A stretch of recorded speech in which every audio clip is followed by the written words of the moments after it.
afternoon. අපි පටන් ගමු. අපි ගිය සතියේ කතා කරේ මුදල් විශුද්ධීකරණය සහ ත්‍රස්තවාදී මූල්‍යකරණය සම්බන්ධයෙන් තියෙන නීති රීති. එහෙම නැත්නම් මුදල් විශුද්ධීකරණය මොකද්ද? ත්‍රස්තවාදී මූල්‍යකරණය කියන්නේ මොකද්ද? ඒක වැළැක්වීම කරන්න ඕනේ ඇයි? ඒ වගේම මේක සම්බන්ධයෙන් අපි වැළැක්වීමට බැංකු සහ මූල්‍ය ආයතන කළ යුතු නීති තත්ත්වයන් තමයි අපි ගිය සතියේ කතා කරේ. ඒකට අපි එතෙන්දී මූලික වශයෙන්ම බැලුවේ මේවා මොනවද සහ ඒවට වැළැක්වීමට හේතු. අද අපි බලමු ඒකට සම්බන්ධව ජාත්‍යන්තරව ගෙන ඇති නීතිමය පියවර. මේ ත්‍රස්තවාදී මූල්‍යකරණය සහ මුදල් විශුද්ධීකරණය සම්බන්ධයෙන් ජාත්‍යන්තරව මූලික වශයෙන්ම නීති සම්පාදනය ආරම්භ වෙන්නේ 1980 කාලයේ අගභාගයේදී. මෙතෙන්දී මූලික වශයෙන්ම නීති සම්පාදනයේ පටන් ගන්නේ මුදල් විශුද්ධීකරණය වැළැක්වීමට. ඒක විශේෂයෙන්ම මත්ද්‍රව්‍ය ව්‍යාපාර හරහා ලබා ගන්නා මුදල් නීත්‍යානුකූල මුදල් තත්ත්වයට පත් කිරීම වැළැක්වීමට තමයි මේ 1980 අගභාගයේ නීති සම්පාදනය වෙන්නේ. එතකොට ජාත්‍යන්තර වශයෙන් මේ ඇති වෙන නීති සම්පාදනය 1989 දී G7 රටවල් එහෙම නැත්නම් ලෝකයේ ඉන්න බලවත් රටවල් එකතු වෙලා සම්මේලනයක් ඇති කරගන්නවා පැරිස් නුවර. ඒක පැරිස් සම්මේලනය කියලා කියන්නේ. එතෙන්දි මූලික වශයෙන්ම මුදල් විශුද්ධීකරණය සම්බන්ධයෙන් බැංකු සහ මූල්‍ය ආයතන කළ යුතු ක්‍රියාවන් මොනවද කියලා එතෙන්දි සාකච්ඡා කරනවා. එතෙන්දි සියලුම රටවල් වල මහ බැංකු නියෝජිතයින් ඒ වගේ මුදල් විශුද්ධීකරණය වැළැක්වීමට නීති සම්පාදනයට එන නීතිවේදීන් පෙන්වලා දෙනවා මේක ජාත්‍යන්තර වශයෙන් සියලු දෙනාම එකතු වෙලා කරේ නැත්නම් මේක ක්‍රියාත්මක කරන්න බෑ. මොකද තනි රටක් විදියට මුදල් විශුද්ධීකරණය වැළැක්වීම කළ නොහැකි දෙයක්. මොකද මේ වෙනකොට රටවල් අතර මුදල් හුවමාරුව, ඒ වගේම රටින් රටට මුදල් හුවමාරුව, ඒ වගේම රටවල් අතර වාණිජ කටයුතු වේගයෙන් ව්‍යාප්ත වෙන නිසා මේ මුදල් විශුද්ධීකරණය වළක්වන්න බැංකු සහ මූල්‍ය පද්ධතිය හරහා මුදල් හුවමාරු වෙන එක විශාල වශයෙන් වෙන එක නවත්තන්න නම් මේ සම්බන්ධයෙන් සියලුම රටවල් එකතු වෙලා ජාත්‍යන්තරව ක්‍රියාමාර්ගයක් ගන්න ඕන. හැම රටක්ම ඒක මතිකව ඒ මුදල් විශුද්ධීකරණය වැළැක්වීමට අවශ්‍ය නීති ක්‍රියාත්මක කරන්න ඕන. ඒ නිසා මේ 1989 දී මේ G7 කණ්ඩායම එහෙම නැත්නම් G7 රටවල් එකතු වෙලා මේ පැරිස් සම්මේලනයේදී මූලික වශයෙන්ම ඊටවා ගන්නෝ මුදල් විශුද්ධීකරණය වැළැක්වීමට ජාත්‍යන්තර වශයෙන් බලයලත් ආයතනය. ඒකට අපි කියනවා මූල්‍ය කාර්යසාධක බලකාය. Financial Action Task Force. FATF කියන කෙටි නමින් අපි හඳුන්වනවා. මෙතෙන්දී මේ FATF එක මූලික වශයෙන් ඇති කරගෙන ඒගොල්ලෝ මේ FATF එකට ලබා දෙනවා යම් ආකාරයක බලයක්. කියන්නේ ඒගොල්ලොන්ට දෙනවා ජාත්‍යන්තරව මුදල් විශුද්ධීකරණය සහ ත්‍රස්තවාදී මූල්‍යකරණය වැළැක්වීමට අවශ්‍ය වෙන එහෙම නැත්නම් වැළැක්වීමට ක්‍රියාත්මක කරන නීති රීති සම්පාදනය කරන්න ඒවා ක්‍රියාත්මක කිරීමට අවශ්‍ය නිර්දේශ ලබා දීමටත් මේ FATF එකට බලයක් ලබා දෙනවා. දැන් මේ වෙනකොට මේ FATF එක තමයි ජාත්‍යන්තරව සියලුම රටවල් වලට මුදල් විශුද්ධීකරණය නැවැත්වීමටත් ත්‍රස්තවාදී මූල්‍යකරණය වැළැක්වීමටත් අවශ්‍ය යම් යම් නීති සහ රීති සම්පාදනය කළා ඒවා නිර්දේශ වශයෙන් රටවල් වලට ලබා දෙන්න. ඊට පස්සේ ඒගොල්ලෝ බලනවා මේ රටවල් වල මේ නීති සහ රීති කොහොමද ක්‍රියාත්මක වෙන්නේ.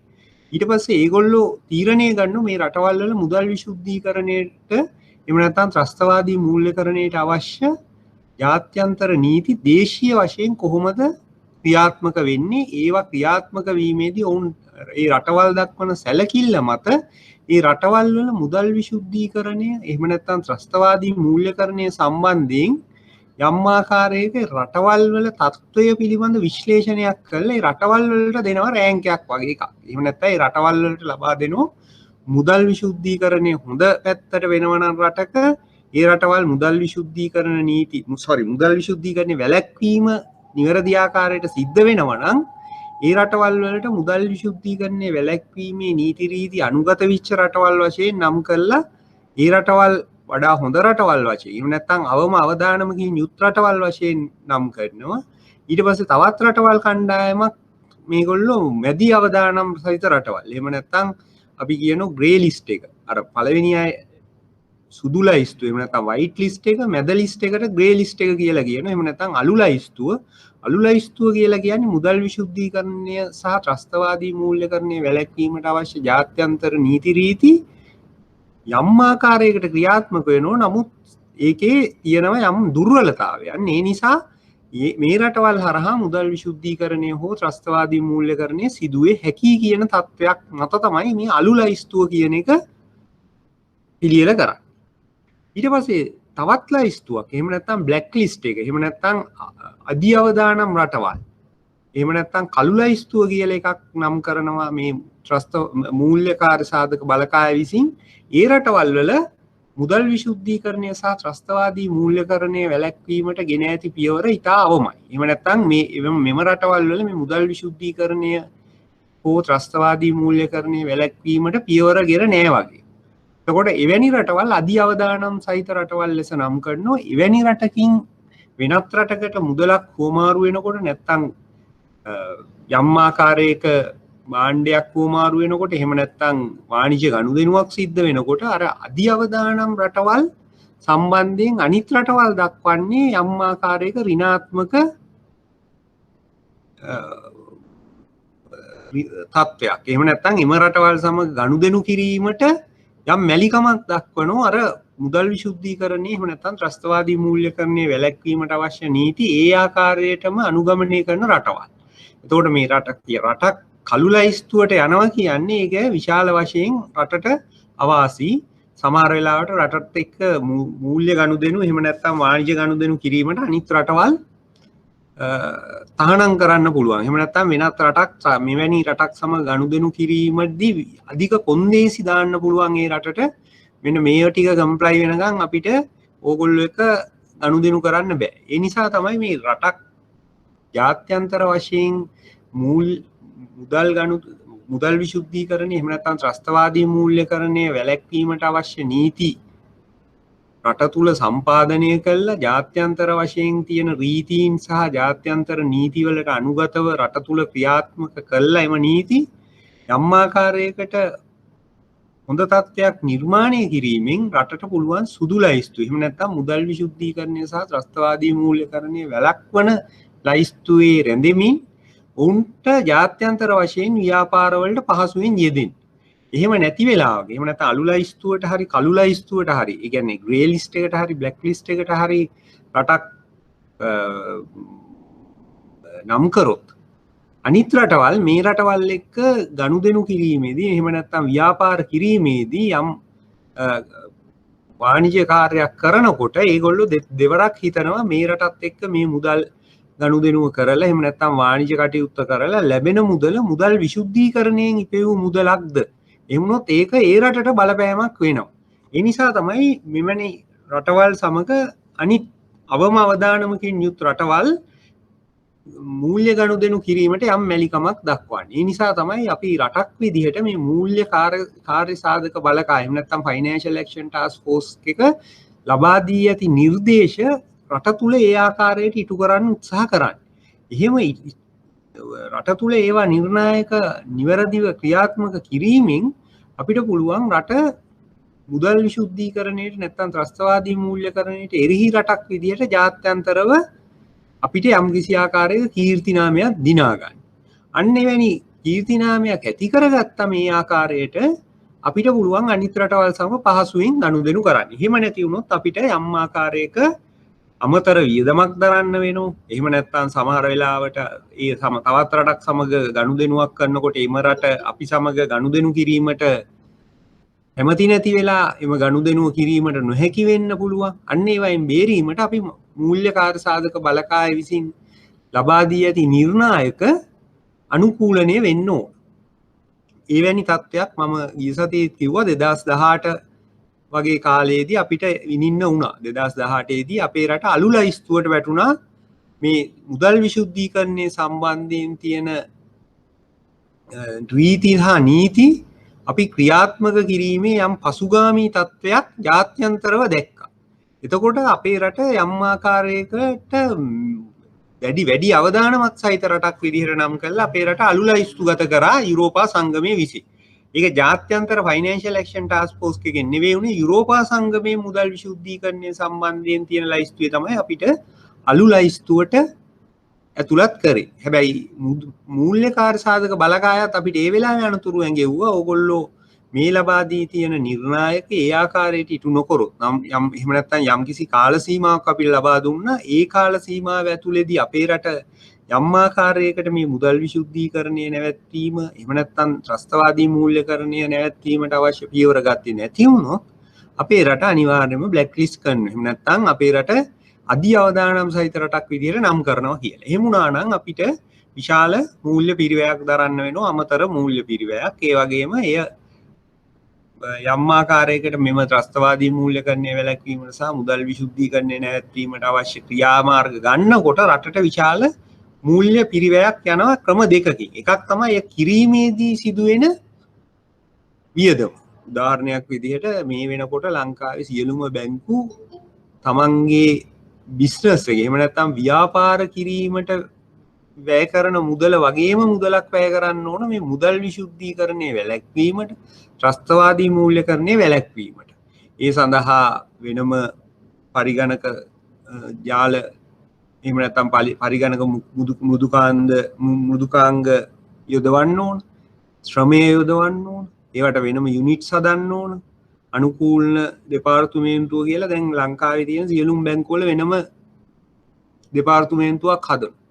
එතකොට එවැනි එකට යොදන මුදල අවසාන වශයෙන් රටේ එහෙම නැත්නම් ජාතික නිෂ්පාදනයට යන වියදමක් විදිහට යනවා. ඒ වගේම අනිත් පැත්තෙන් මූල්‍ය ආයතනයේ වියදමක් විදිහට අපිට වැය වෙනවා. ඒකෙන් අපේ ලාභයට අඩු වෙනවා. ඒක අවසාන වශයෙන් ගනුදෙනුකරුගෙන් තමයි ලබා ගන්න. මොකද ගනුදෙනුකරුට ලැබෙන පොලිය තමයි අවසාන වශයෙන් මෙතනදී අඩු වෙන්නේ. මොකද අපි හැමතිස්සෙම බැංකු සහ මූල්‍ය ආයතනවල ලාභය ඒ ආකාරයට තබා ගැනීමට කරන්නේ ගනුදෙනුකරුට අය කරන පොලිය වැඩි කරනවා. එහෙම නැත්නම් ලබා දෙන පොලිය අඩු කරනවා. ඒ දෙකෙන්ම අවසාන වශයෙන් ගනුදෙනුකරුට යම් ආකාරයක අවාසියක් සිද්ධ වෙනවා. ඒ වගේම ජාතික වශයෙන් ගත්තම අපිට යම් විදේශ විනිමයක් වැය කරන්න වෙනවා මෙවැනි ක්‍රියාමාර්ග ගැනීමේදී. ඒ වගේම අපි හිතමු මෙවැන්නකට අනුකූලනේ නොවීමෙන් අපිට ඇති වෙනවා වියදමක්. අපි ගිය සතියේත් කතා කරා අපි යම් ආකාරයක අපි LC එකක් ඕපන් කරොත් අපි මුදල් විශුද්ධීකරණය සම්බන්ධයෙන් වැඩි අවදානම් සහිත රටක් නම් අපේ රටක බැංකුවක් ලබා දෙන තහවුරුවක් වෙන රටක් පිළිගන්නේ නැහැ. එතකොට ඒගොල්ලෝ කියනවා ඔය රට අපිට මුදල් විශුද්ධීකරණයට හයි රිස්ක් රටක් එහෙම නැත්නම් මුදල් විශුද්ධීකරණය සම්බන්ධ අවදානම් සහිත රටක් ඕගොල්ලෝ වෙන රටකින් එහෙම නැත්නම් වෙන බැංකුවක තහවුරුවක් ගේන්න මේ ගනුදෙනුව කරන්නේ. අන්නේ වෙලාවේදී අපිට කන්ෆර්මේෂන් චාර්ජස් එහෙම නැත්නම් තහවුරු කිරීමට වෙනත් රටකින් ගේන්න වෙනෝ තහවුරුවක්. ඒකට අපිට ගෙවන්න වෙනෝ කමිෂන් එකක්. එතකොට අපි විශේෂයෙන් ආනයන වැඩි ප්‍රමාණයක් කරන රටක් විදිහට අපිට වැඩි මුදලක් මේ ආනයන සඳහා එහෙම නැත්නම් LCs වලදී වැඩි කමිෂන් එකක් ගෙවන්න වෙනවා. ඒකත් රටක් විදිහට වැඩි ඇති වෙන යම් ආකාරයක ඒ කියන්නේ අපි හිතමු අපේ තියෙන කොස්ට් එක වැඩිවීමක්. අවසාන වශයෙන් අපේ ආනයන වියදම වැඩි වෙලා ඒක රටේ සමස්ත ජනතාවටම දරන්න වෙනවා ඒ පාඩුවත්. ඒකයි මම කිව්වේ මේ මූල්‍ය කාර්යසාධක බලකායේ නිර්දේශ ක්‍රියාත්මක කිරීම අනිවාර්යයෙන්ම රටක් විදිහට අපිට කරන්න සිද්ධ වෙලා තියෙනවා. මොකද වැඩිපුරම අපි ආනයන අපනයන මත ගනුදෙනු කරන ඒවා මත ක්‍රියාත්මක වන ආර්ථිකයක් නිසා. එතකොට ත්‍රස්තවාදී මූල්‍යකරණය සම්බන්ධයෙන් නීති 1980 අගභාගයේදී මූලික වශයෙන් ජාත්‍යන්තරව ඇති වුණත් ලංකාව ලංකාවේ නෙවෙයි ලෝකයේ මේ ක්‍රියාත්මක වීම ආරම්භ වන්නේ 2001 සැප්තැම්බර් 11 වෙනි දින ඇමරිකානු එක්සත් ජනපදයට සිදු ත්‍රස්ත ප්‍රහාරයත් සමග. එතකන් මේ මුදල් විශුද්ධීකරණය වැළැක්වීම සහ ත්‍රස්තවාදී මූල්‍යකරණය සම්බන්ධ නීති ක්‍රියාත්මක වුණාට ඒවා නීති විදිහට තිබුණාට මේ ක්‍රියාත්මක වීම ඇතිවුන් වෙන්නේ ඒ කියන්නේ ක්‍රියාත්මක වීමට හැම රටක්ම දරන්නේ ඉතා අඩු අවධානයක්.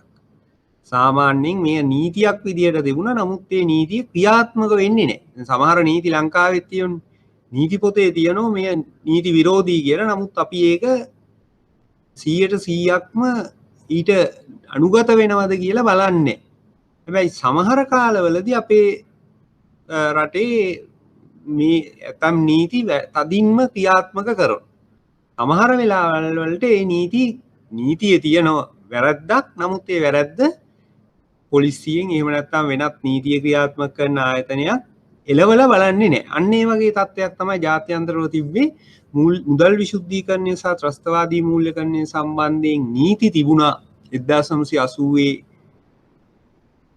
මැද භාගයේ පටන්. ඊට පස්සේ 1989 දී G7 පැරිස් සම්මේලනයේදී මේව සම්බන්ධයෙන් මූලික නීති මාලාවක් සම්මත කරගෙන ෆයිනෑන්ෂල් ඇක්ෂන් ටාස්ක් ෆෝස් එකේ එහෙම නැත්නම් මූල්‍යකාර සාධක බලකාය පිහිටවනවා. නමුත් මේ නිවැරදි ආකාරයට ලෝකේ ක්‍රියාත්මක වීම ඇති වෙන්නේ මෙන්න මේ 2001 සැප්තැම්බර් ප්‍රහාරයත් සමග. එතකන් අනිත් රටවල් මේක ක්‍රියාත්මක කරත් නොකරත් ඒ සම්බන්ධයෙන් ජාත්‍යන්තර වශයෙන් දැක්වපු අවශ්‍යතාවයක් විදිහට සලකපු ඒ කියන්නේ ලබා දීපු ප්‍රමුඛතාවය අඩුයි. ඒක නිසා මෙය නීතියක් විදිහට තිබුණාට අවසාන වශයෙන් ක්‍රියාත්මක වීම ඇති වෙන්නේ පසු කාලීනව.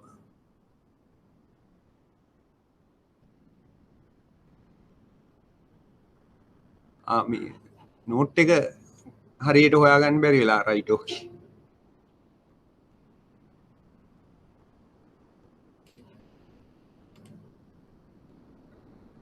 මේ ගිය සතියේ නෝට් එකේ අවසාන පිටුව තමයි අද කරන්නේ.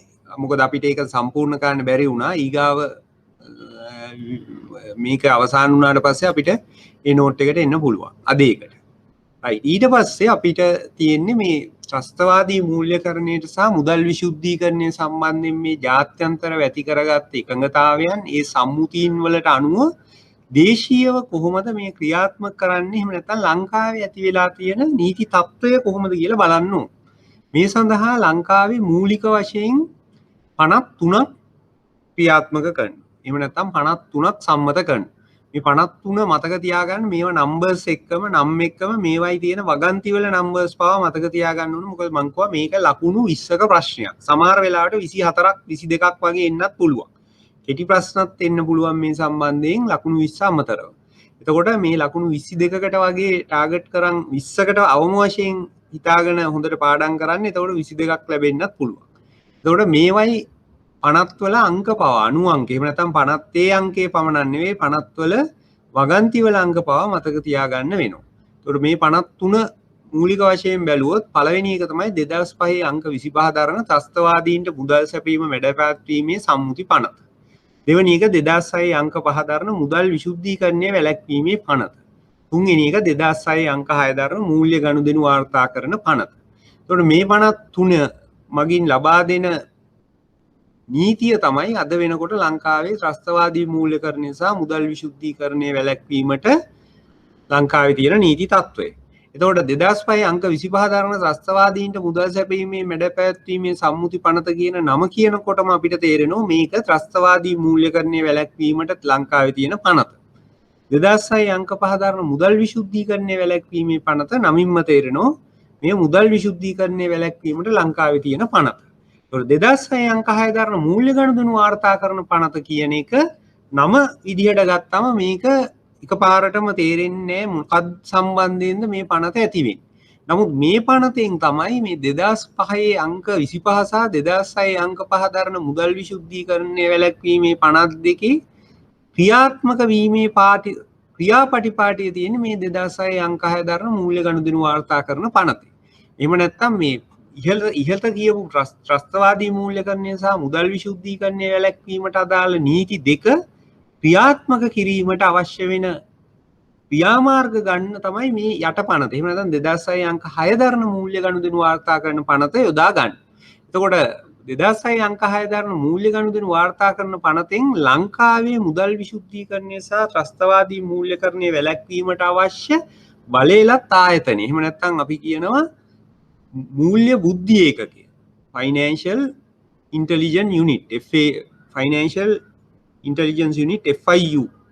මෙන්න මේක පිහිටවන්නේ මූල්‍ය ගනුදෙනු වාර්තා කරන පනතේ. මේකෙන් තමයි අපිට FIU එකෙන් එහෙම නැත්නම් ශ්‍රී ලංකා මහ බැංකුවේ දැනට ක්‍රියාත්මක වෙන මූල්‍ය බුද්ධි ඒකකය තුලින් තමයි අර 2005 අංක 25 දරන ත්‍රස්තවාදීන්ට මුදල් සැපීමේ පනත සහ 2006 අංක 5 දරන මුදල් විශුද්ධීකරණ වැළැක්වීමේ පනතෙන් මුදල් විශුද්ධීකරණ සම්බන්ධ ක්‍රියාමාර්ග ක්‍රියාත්මක කරන්නේ. එතකොට මේ පනත් තුනම අවශ්‍ය වෙනවා ශ්‍රී ලංකාවේ මුදල් විශුද්ධීකරණය සහ ත්‍රස්තවාදී මූල්‍යකරණය සම්බන්ධ නීතියට. තනියෙන් 2005 අංක 25 දරන ත්‍රස්තවාදීන්ට මුදල් සැපීමේ මැඩ පැවැත්වීමේ පනත විතරක් තිබිලා මේ ත්‍රස්තවාදී මූල්‍යකරණය වළක්වන්න බෑ. අනිවාර්යෙන් මූල්‍ය ගනුදෙනු වාර්තා කරන පනතේ ක්‍රියාත්මක භාවයක් ඕක. ඒ වගේම මුදල් විශුද්ධීකරණය තනියෙන් නවත්තන්න 2006 අංක 5 දරන මුදල් විශුද්ධීකරණ වැළැක්වීමේ පනත විතරක් තිබිලා බෑ. ඒකටත් මූල්‍ය ගනුදෙනු වාර්තා කරන පනත ඕන වෙනවා. එතකොට යම් අවස්ථාවක ඕගොල්ලෝගෙන් ප්‍රශ්නයක් ඇහුවොත් ත්‍රස්තවාදී මූල්‍යකරණයේ වැළැක්වීමට අදාළව ලංකාවේ අවශ්‍ය වෙන පනත මොකක් හරි එහෙම නැත්නම් ලංකාවේ අවශ්‍ය වෙන නීතිය මොකක්ද කියලා අපිට උත්තරේ දෙන්න වෙන්නේ 2005 අංක 25 දරන ත්‍රස්තවාදීන්ට මුදල් සැපීමේ මැඩ පැවැත්වීමේ පනත සහ 2006 අංක 6 දරන මූල්‍ය ගනුදෙනු වාර්තා කරන පනත.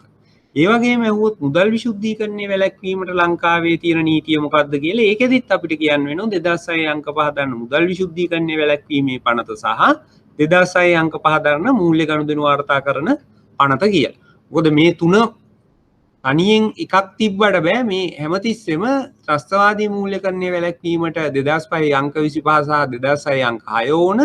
ඒ වගේම මුදල් විශුද්ධීකරණයේ වැළැක්වීමට 2006 අංක 5 සහ 2006 අංක 6 දෙක අවශ්‍ය වෙනවා. එතකොට අපි එහෙම බැලුවම ඉස්සෙල්ලාම අපි බලමු 2005 අංක 25 දරන ත්‍රස්තවාදී මූල්‍යකරණයේ වැළැක්වීමේ පනත. එතකොට මේ පනත නම අහපු ගමන්ම නම දකින්නකොටම අපි දන්නවා මේක අදාළ වෙන්නේ ලංකාව තුල ත්‍රස්තවාදීන්ට මුදල් සැපයීම එහෙම නැත්නම් ත්‍රස්තවාදී මූල්‍යකරණය වැළැක්වීමට තමයි මෙන්න මේ පනත යොදාගන්නේ.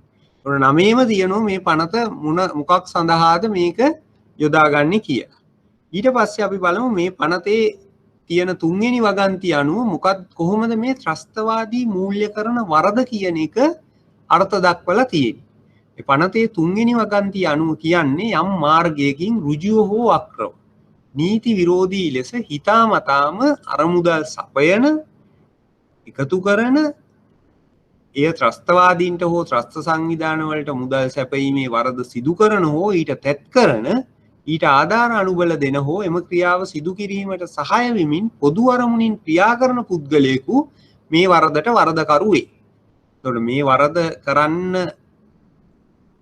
පුළුවන් වෙන්නේ වරදට වැරදිකාරය කියලා අපිට යම් පුද්ගලයෙක් අල්ලන්න පුළුවන් වෙන්නේ යම් ක්‍රියාමාර්ගයකින් ඍජුව හෝ වක්‍රව නීති විරෝධී ලෙස හිතාමතාම අරමුදල් සැපයීම ත්‍රස්තවාදී කණ්ඩායමකට හෝ ත්‍රස්තවාදී ක්‍රියාවකට අරමුදල් සැපයීම එහෙම නැත්නම් ඊට මුදල් එකතු කරන එහෙම නැත්නම් මේ මුදල් අරමුදල් සැපයීමට හෝ එකතු කිරීමේ වරදට සහාය දෙන අනුබල දෙන එහෙම නැත්නම් ඊට තැත් කරන ඕනෑම පුද්ගලයෙක්. ඒ කියන්නේ පොදු අරමුණින් ක්‍රියා කරනවා නම් එතකොට වැඩේ කරන්නේ වෙන කෙනෙක් වුණත් ඊට අරමුණට අපි පොදුවේ එකතු වෙලා ක්‍රියා කරනවා නම් ඒ පුද්ගලයාට එරෙහිව මේ ත්‍රස්තවාදී මූල්‍යකරණ වරද යටතේ දඬුවම් ලබා දෙන්න පුළුවන්. එතකොට මේකේ බරපතලභාවය මේකේ පැහැදිලිව තියෙනවා ඍජුව හෝ අක්‍රම. අපි කෙලින්ම මේ වැඩේට සම්බන්ධ වෙන්න පුළුවන් නැත්නම් අපි ඍජුව මේ වැඩේ නොකරට අපි වෙන කෙනෙක් කිරීමේදී අපිට උන්ට අවශ්‍ය පහසුකම් සපයන්න පුළුවන්. ඒ වගේම අරමුදල් සපයන එක සහ එකතු කරන එක. අපි දුන්නත් වැරදි අපි එකතු කරත් වැරදි. ඒ වගේම ත්‍රස්තවාදීන්ට එහෙම නැත්නම් ත්‍රස්ත සංවිධානයකට එක්ක ත්‍රස්තවාදියෙකුට වෙන්න පුළුවන් ත්‍රස්ත සංවිධානයකට වෙන්න පුළුවන්. ඒ වගේම මුදල් සැපීමේ වරද විතරක් නෙවෙයි ඊට තැත් කිරීමත් ඇති. ඒ කියන්නේ අපි මුදල් ඉල්ලනවා නමුත් කවුරුත් දෙන්නේ නැහැ. එහෙනම් මුදල් හිතාමතා අපි උත්සාහ කළා තියෙනවා අර මුදල් සපයන්න නමුත් ඒකට කවුරුවත් මුදල් නොදීමෙන් තමයි අපිට මුදල් එකතු කරන්න බැරි වුණේ. ඒ කියන්නේ ඒක තැත් කිරීමක් කළා තියෙනවා. ඒ වගේම ඊට ආධාර දීලා තියෙනවා අනුබල දීලා තියෙනවා. ඒ කියන්නේ අපි මේ වැඩේ නොකරත් වෙන කෙනෙකුට ඒ කිරීම සඳහා ත්‍රස්තවාදී මූල්‍යකරණයට මුදල් එකතු කිරීමට ආධාර දීලා තියෙනවා. නැත්නම් අනුබල දීලා තියෙනවා. එවැනි ක්‍රියාවකට සහාය වෙමින් පොදු අරමුණින් ක්‍රියා කරා නම් අන්න ඔහු මේ වරද යටතේ ත්‍රස්තවාදී මූල්‍යකරණ වරද කරපු පුද්ගලයෙක් විදිහට හඳුනා ගන්න. ඒකට පැහැදිලිද මේක මේ අර්ථ නිරූපණය හරියට ක්ලියර් කරගන්න ඕන නැත්නම් අපිට අමාරුයි තේරුම් ගන්න. පැහැදිලිද ඒ අර්ථ නිරූපණය? මෙතනින් එහාට යන්න බෑ. එතන ඒක පැහැදිලි නැත්තම්. කියන්න.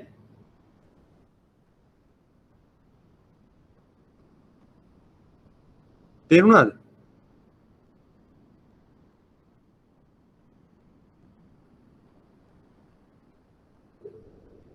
right. එතකොට ත්‍රස්තවාදී මූල්‍යකරණය කියන වැරද්ද දැනගත්තට පස්සේ තමයි ඉතුරු ඒවට අපිට කතා කරන්න පුළුවන් වෙන්නේ. ඊගාවට හතරවෙනි වගන්තිය කියනෝ ඉහත වරදට මහාධිකරණයේදී යමකු අධිචෝදනා ලබා සිටියදී එසේ එකතු කරන අරමුදල් එහෙම නැත්නම් දීපල නඩු විභාගයේ අවසාන වනතුරු ක්‍රියාවිරහිත කිරීම හෝ තහනම් කිරීම සිදු වෙනවා. ඒ කියන්නේ යම් පුද්ගලයෙක් මේ වැරද්දට සැකකාරයෙක් විදිහට නම් කරලා නඩුව පටන් ගන්න මොහොතේදීම අධිචෝදනාව ලැබෙන මොහොතේදීම එසේ එකතු කරපු අරමුදල් එහෙම නැත්නම් ඒ දීපල නඩු විභාගයේ අවසාන වනතුරුම තහනම් වෙනෝ ක්‍රියාවිරහිත වෙනවා. එවැනි පුද්ගලයෙක්ගේ ගිණුමක් ක්‍රියාවිරහිත කිරීමේ අනක් අපිට ලැබෙන්න පුළුවන් ඒ වරදට චෝදනා ලැබපු මොහොතේ. ඒතකොට වරද ඔප්පු වෙන්න ඕන නැහැ. කාටවත් කියන්න බෑ මගේ වැරද්ද තාම ඔප්පු වෙලා නැහැ නිසා මට මේ සල්ලි ගන්න. එහෙම ඉල්ලුවට අපිට දෙන්න බෑ. මොකද මහාධිකරණයේදී යමකු අධිචෝදනා ලැබපු මොහොතේදීම මේ පනත අනුව ඔහුගේ අරමුදල් සහ දීපල තහනම් කිරීම සහ ක්‍රියාවිරහිත වීම සිද්ධ වෙනවා. එතකොට මේ පනතට අනුව නඩු විභාගයක් කරන්නේ මහාධිකරණය තුල කියලා කියනවා. එහෙනම් මේක මොන જાතිය වැරද්දක් විදිහටද සලකන්නේ? මහාධිකරණයේ නඩු විභාග කරන්නේ මොන જાතිය වැරද්දක්ද? උත්තරයක්ද? මහාධිකරණයේ නඩුවක් විභාග වෙනවා නම් ඒ මොන වැරද්දක්ද?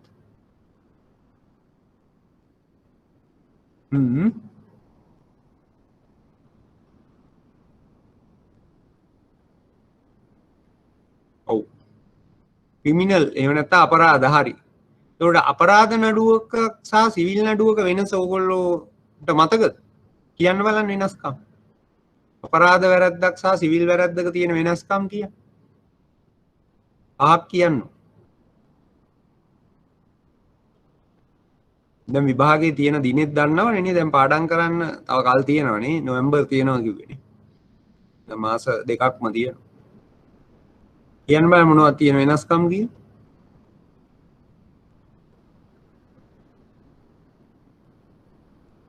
අපරාධ සහ සිවිල් වැරද්ද වෙනස්කම් මොනවද? මොකද්ද අපරාධ වැරද්දක් කියන්නේ?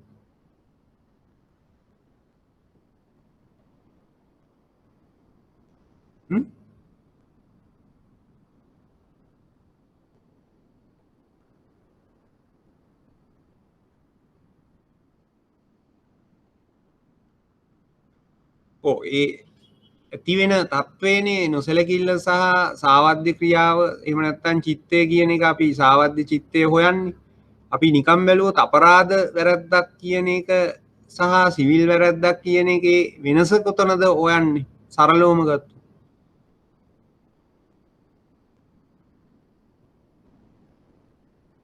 අපරාධ නඩුවක් ඔප්පු කරනකොට සාවද්‍ය ක්‍රියාව එහෙම නැත්නම් චිත්තය කියන එක අපි පෙන්වන්න ඕන. එතකොට සිවිල් වැරද්දක් වුණත් අපිට හිතාමතාම කාට හරි එරෙහිව කරන සිවිල් වැරද්දක් වෙන්න පුළුවන්. නමුත් අපරාධ වැරද්දකදී ඒ සාවද්‍ය ක්‍රියා චේතනාව එහෙම නැත්නම් වැරද්ද සිදු කිරීමේ චේතනාව අපි ඔප්පු කරන්න ඕන අපරාධ නඩුවක් ඔප්පු කිරීමේදී අපරාධයක් බවට. එහෙම නෙවෙයි දැන් අපි හිතමු අපරාධ වැරද්දක් සහ සිවිල් වැරද්දක සරල වෙනස මොකක්ද? සිවිල් වැරද්දක් පුද්ගලයෙකුට එරෙහිව කරන ක්‍රියාවක්, අපරාධ වැරද්ද කියන්නේ සමාජයට එරෙහිව කරන ක්‍රියාවක්. අන්න ඒක තමයි මූලික වශයෙන් තියෙන වෙනස. එතකොට මේ පුද්ගලයෙක්ට කරන ක්‍රියාවක් නිසා ඒ පුද්ගලයාට පුළුවන් ඕනනම් කැමතිනම් එයාට ඒ වෙන පාඩුව දරාගෙන ඉන්න. එයා ඒකට අධිකරණය හමුවට නොගිහින් නිහඬව ඉන්න පුළුවන්. අපි හිතමු අපි එහා ගෙදර මිනිස්සයාගේ වත්තට පැනලා ඒගේ ගහේ ගහ කපා ගත්තා. නැත්නම් ගහේ ගෙඩියක් කඩාගත්තා. මේ දෙකම වැරදි. නමුත් එයාට පුළුවන් අනිත් පැත්තේ ඉන්න පුද්ගලයා ගැන හිතලා ආනේ කමන්නේ එයා ඒක කරාට මට ප්‍රශ්නයක් නැහැ මම ඒක ගණන් ගන්නෑ කියලා නිහඬව ඉන්න පුළුවන් පොලිසියට නොගිහින්. නමුත් අපරාධ වැරැද්දකදී එහෙම නෑ. ඒක සමාජයට එරෙහිව කරන වැරැද්දක්. අපි එහා ගෙදර මිනිස්සයාගේ ගෙට පැනලා ඒ මිනිස්සයාව මරනවා. එතකොට ඒ මිනිස්සයාගේ ගෙදර අනිත් අයට ඉන්න බෑ. කොහොමත් අපිට මේ මිනිස්සයා අවශ්‍ය නෑ. ඒ නිසා මරපු එක හොඳයි කියලා නිහඬව හිටියත් පොලිසියෙන් අපිට නඩු දාන්න. ඕක තමයි තියෙන මූලිකම තත්ත්වය. ඒක නිසා අපි බලන්න ඕන අපරාධ නඩුවක තියෙන්නේ සමාජයට එරෙහිව කරන වැරද්දක්. සිවිල් නඩුවකදී වෙන්නේ ඒ පුද්ගලයාට එරෙහිව කරන වැරද්දක්. දැන් මෙතනදී එතකොට මේක සමාජයට එරෙහිව කරන ක්‍රියාවක් නිසා තමයි මේක මහාධිකරණයේ අපරාධ නඩුවක් විදිහට අර්ථ දක්වලා මේ අධිචෝදනා ලබන්නේ මහාධිකරණය තුල. ඊගාවට මේ පනතේ 5 වෙනි වගන්තිය අනුව ඉහත 3 වන වගන්තියේ වරදට වරදකරුවෙකු එසේ එකතු කරන අරමුදල් රාජසන්තක කළ හැකිය. ඒ කියන්නේ වරදකාරයෙක් වුණාට පස්සේ අර ක්‍රියාවිරහිත කරපු තහනම් කරපු මුදල සම්පූර්ණ රාජසන්තක වෙනෝ 5 වෙනි වගන්තිය අනුව. වැරදිකාරයෙක් වුණාට පස්සේ තමයි රාජසන්තක වෙන්නේ. එතකන් ඒවා තහනම් කළා. එහෙම නැත්නම් ඒක ක්‍රියාවිරහිත කරලා එය රජයේ භාරයේ තබා ගන්න. ඊට පස්සේ පනතේ 6 වෙනි වගන්තිය අනුව කියන මෙම වරද සම්බන්ධයෙන් අධිකරණ බලය බස්නාහිර පළාත්බද මහාධිකරණයේ සතු වෙනවා. එතකොට මේක අපරාධ නඩුවක් විදිහට මූලික වශයෙන් අර්ථ දක්වා තිබුණාට මේ බස්නාහිර පළාත්බද මහාධිකරණයට විතරයි මේ මුදල් විසුද්ධි ත්‍රස්තවාදී මූල්‍යකරණය සම්බන්ධ නඩුවක අධිකරණ බලය තියෙන්නේ කියලා 6 වෙනි වගන්තිය කියනවා. එතකොට වෙනත් පළාත්බද මහාධිකරණ වලට නෙවෙයි මෙම ත්‍රස්තවාදී මූල්‍යකරණය සම්බන්ධ නඩුවක අධිකරණ බලය තියෙන්නේ බස්නාහිර පළාත්බද මහාධිකරණයට.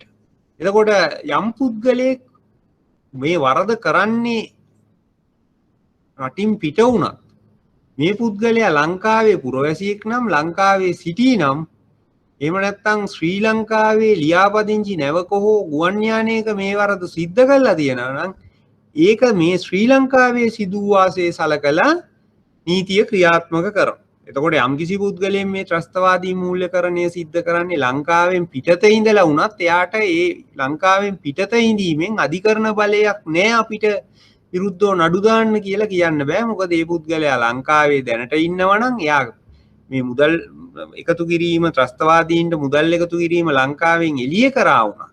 එහෙම නැත්නම් ලංකාවේ ලියාපදිංචි කරපු නැවක ගුවන් යානයක සිදු කරලා තිබ්බත් මේ පුද්ගලයා ශ්‍රී ලංකාවේ නීතිය යටතේ අත්අඩංගුවට අරගෙන මේ යටතේ එහෙම නැත්නම් ඔහුට විරුද්ධව නීතිය ක්‍රියාත්මක කිරීමේ හැකියාව ලංකාවේ අධිකරණයට තියෙනවා. ඒකත් මතක තියාගන්න. මේක තමයි මේ මුදල් යම් ත්‍රස්තවාදී සංවිධානයකට මුදල් එකතු කිරීමෙන් එහෙම නැත්නම් ත්‍රස්තවාදී මූල්‍යකරණයේ සම්බන්ධයෙන් වන නීතියේ තියෙන මූලික ලක්ෂණ ටික. පැහැදිලි දේ ටික.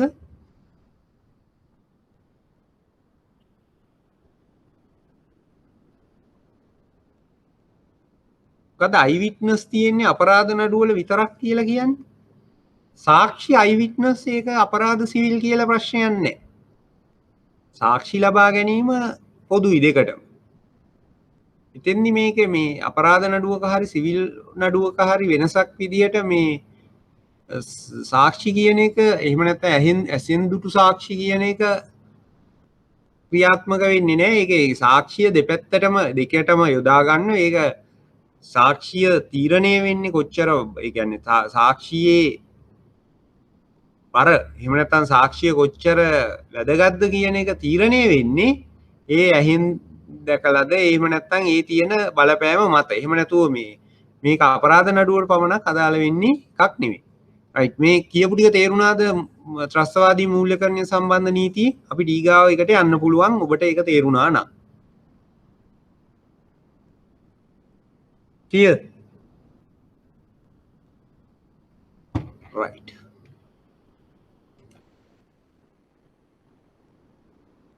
මොකද මම හිතන්නේ මට පුළුවන් අද නැත්තම් ලබන සතියේ මගේ සෙෂන්ස් ටික ඉවර කරන්න. එතකොට ඊට පස්සේ මිස් දංගල්ලි ඉතුරු ටික කරයි තව දින දෙකක් හෝ තුනක් වැඩි වුණොත් මගේ ඒ කියන්නේ මම එමුණොත් ලෙක්චර්ස් වලට එන්නේ අදයි තව එක දවසකුයි විතරයි. ඒ නිසා මම කතා කරපු මාතෘකා ගැන පසුගිය සමයේ කතා කරපු මාතෘකාවක වුණත් යම් ප්‍රශ්නයක් තියෙනවා නම් මොනවා හරි ප්‍රශ්නයක් තියෙනවා නම් ඒ ගැන අහන්න.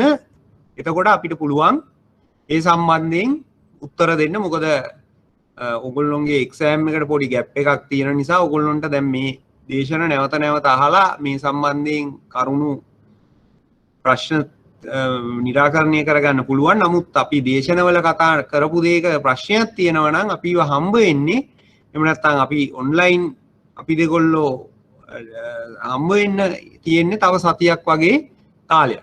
මං හිතන්නේ මගේ නම්බර් එකයි මම දුන්නා මොනවා හරි උවමනාවක් වුණොත් ඕගොල්ලන්ට මාගෙන් ප්‍රශ්නයක් අහන්න මම මුලදිම මගේ ටෙලිෆෝන් නම්බර් එක දීලා ඇති. එහෙම නැත්නම් ඕගොල්ලන්ට මගේ ඊමේල් එක හරි Facebook එක හරි ඇවිල්ලා මගෙන් ප්‍රශ්නයක් අහන්න පුළුවන්. ඒත් ප්‍රශ්නයක් නැහැ. මං ඒකේ මං ක්ලියර් කරන්න පුළුවන්. ඒවා ප්‍රශ්න තියෙනවා නම් ක්ලියර් කරන්නම්. ඊමේල් එකත් මට මතකයි මම දුන්නා rmskody@yahoo.com. Facebook එකේ මම රුවන් සමරක් පොඩි කියලා ඉන්නේ. ප්‍රශ්නයක් තියෙනවා නම් ඒ Facebook message එකක් දාන්න ඒත් මට ආන්සර් කරන්න පුළුවන්. right. නැත්නම් අපි ලබන සතිය ඇතුළත ඕගොල්ලෝගේ ප්‍රශ්න අහලා අවසන් කරගන්න. ඊට පස්සේ දෙවනි පනත වෙන්නේ එහෙම නැත්නම් ඊගාව නීතිය වෙන්නේ 2006 අංක 5 දරන මුදල් විශුද්ධීකරණය වැළැක්වීමේ පනත. කියන්නේ මුදල් විශුද්ධීකරණය වැළැක්වීමට තමයි මේ පනත ඇති කරන්නේ. එතකොට මේ පනතේ නමෙන්ම තියෙනවා ලංකාවේ මුදල් විශුද්ධීකරණය තහනම් කිරීමටත් එහෙම නැත්නම් ලංකාවේ මුදල් විශුද්ධීකරණය වැළැක්වීමට තමයි මේ 2006 අංක 5 දරන මුදල් විශුද්ධීකරණය වැළැක්වීමේ පනත ඇති කරන්නේ. එතකොට මේ පනතේ මූලික අරමුණ තමයි ශ්‍රී ලංකාව තුළ මුදල් විශුද්ධීකරණය තහනම් කිරීමත් මුදල් විශුද්ධීකරණයේ මර්ධනයට සහ ඊට වැළැක්වීමට අවශ්‍ය පියවර සැලැස්වීමත් ඒ දෙක තමයි මේ පනතේ මූලික අරමුණු දෙක වෙන්නේ. එතකොට පනතේ දෙවනි වගන්තිය අනුව මේ පනතේ කියනවා මේ මොකද්ද මුදල් විශුද්ධීකරණයක් කියන්නේ. එහෙම නැත්නම් මුදල් විශුද්ධීකරණයට ලංකාව තුල කොහොමද වරදකට අපි වරදකරුවෙක් කරගන්නේ කියන එක පනතේ දෙවනි වගන්තියේ හඳුන්වලා දීලා තියෙනවා. එක්ක ශ්‍රී ලංකාවේ වාසිකව සිටියදී මේ පනතේ සඳහන් වරදක් කරන පුද්ගලයෙක් ලංකාව තුල මේ වැරද්ද කරා කියලා අපිට අධිකරණය හමුවට ගේන්න පුළුවන්. ශ්‍රී ලංකාවේ වාසිකව සිටියදී ඒ වගේම ශ්‍රී ලංකාවේ සංස්ථාපනය කරන ලද ආයතනයක් නැතහොත් ශ්‍රී ලංකාවේ ව්‍යාපාර කරන ශ්‍රී ලංකාවෙන් පිටත සංස්ථාපිත බැංකුවක ශ්‍රී ලංකාවේ ශාඛාවක්. එහෙම නැත්නම් ශ්‍රී ලංකාවේ සිදු කරන වරදක් සම්බන්ධයෙන් මෙය අදාළ වෙනවා. එතකොට ශ්‍රී ලංකාවේ වාසිකව සිටින ඕනෑම පුද්ගලයෙක් මුදල් විශුද්ධීකරණය සම්බන්ධ වැරද්දක් කරොත් ලංකාව තුල ඊට විරුද්ධව නීතිය ක්‍රියාත්මක කරන්න පුළුවන්.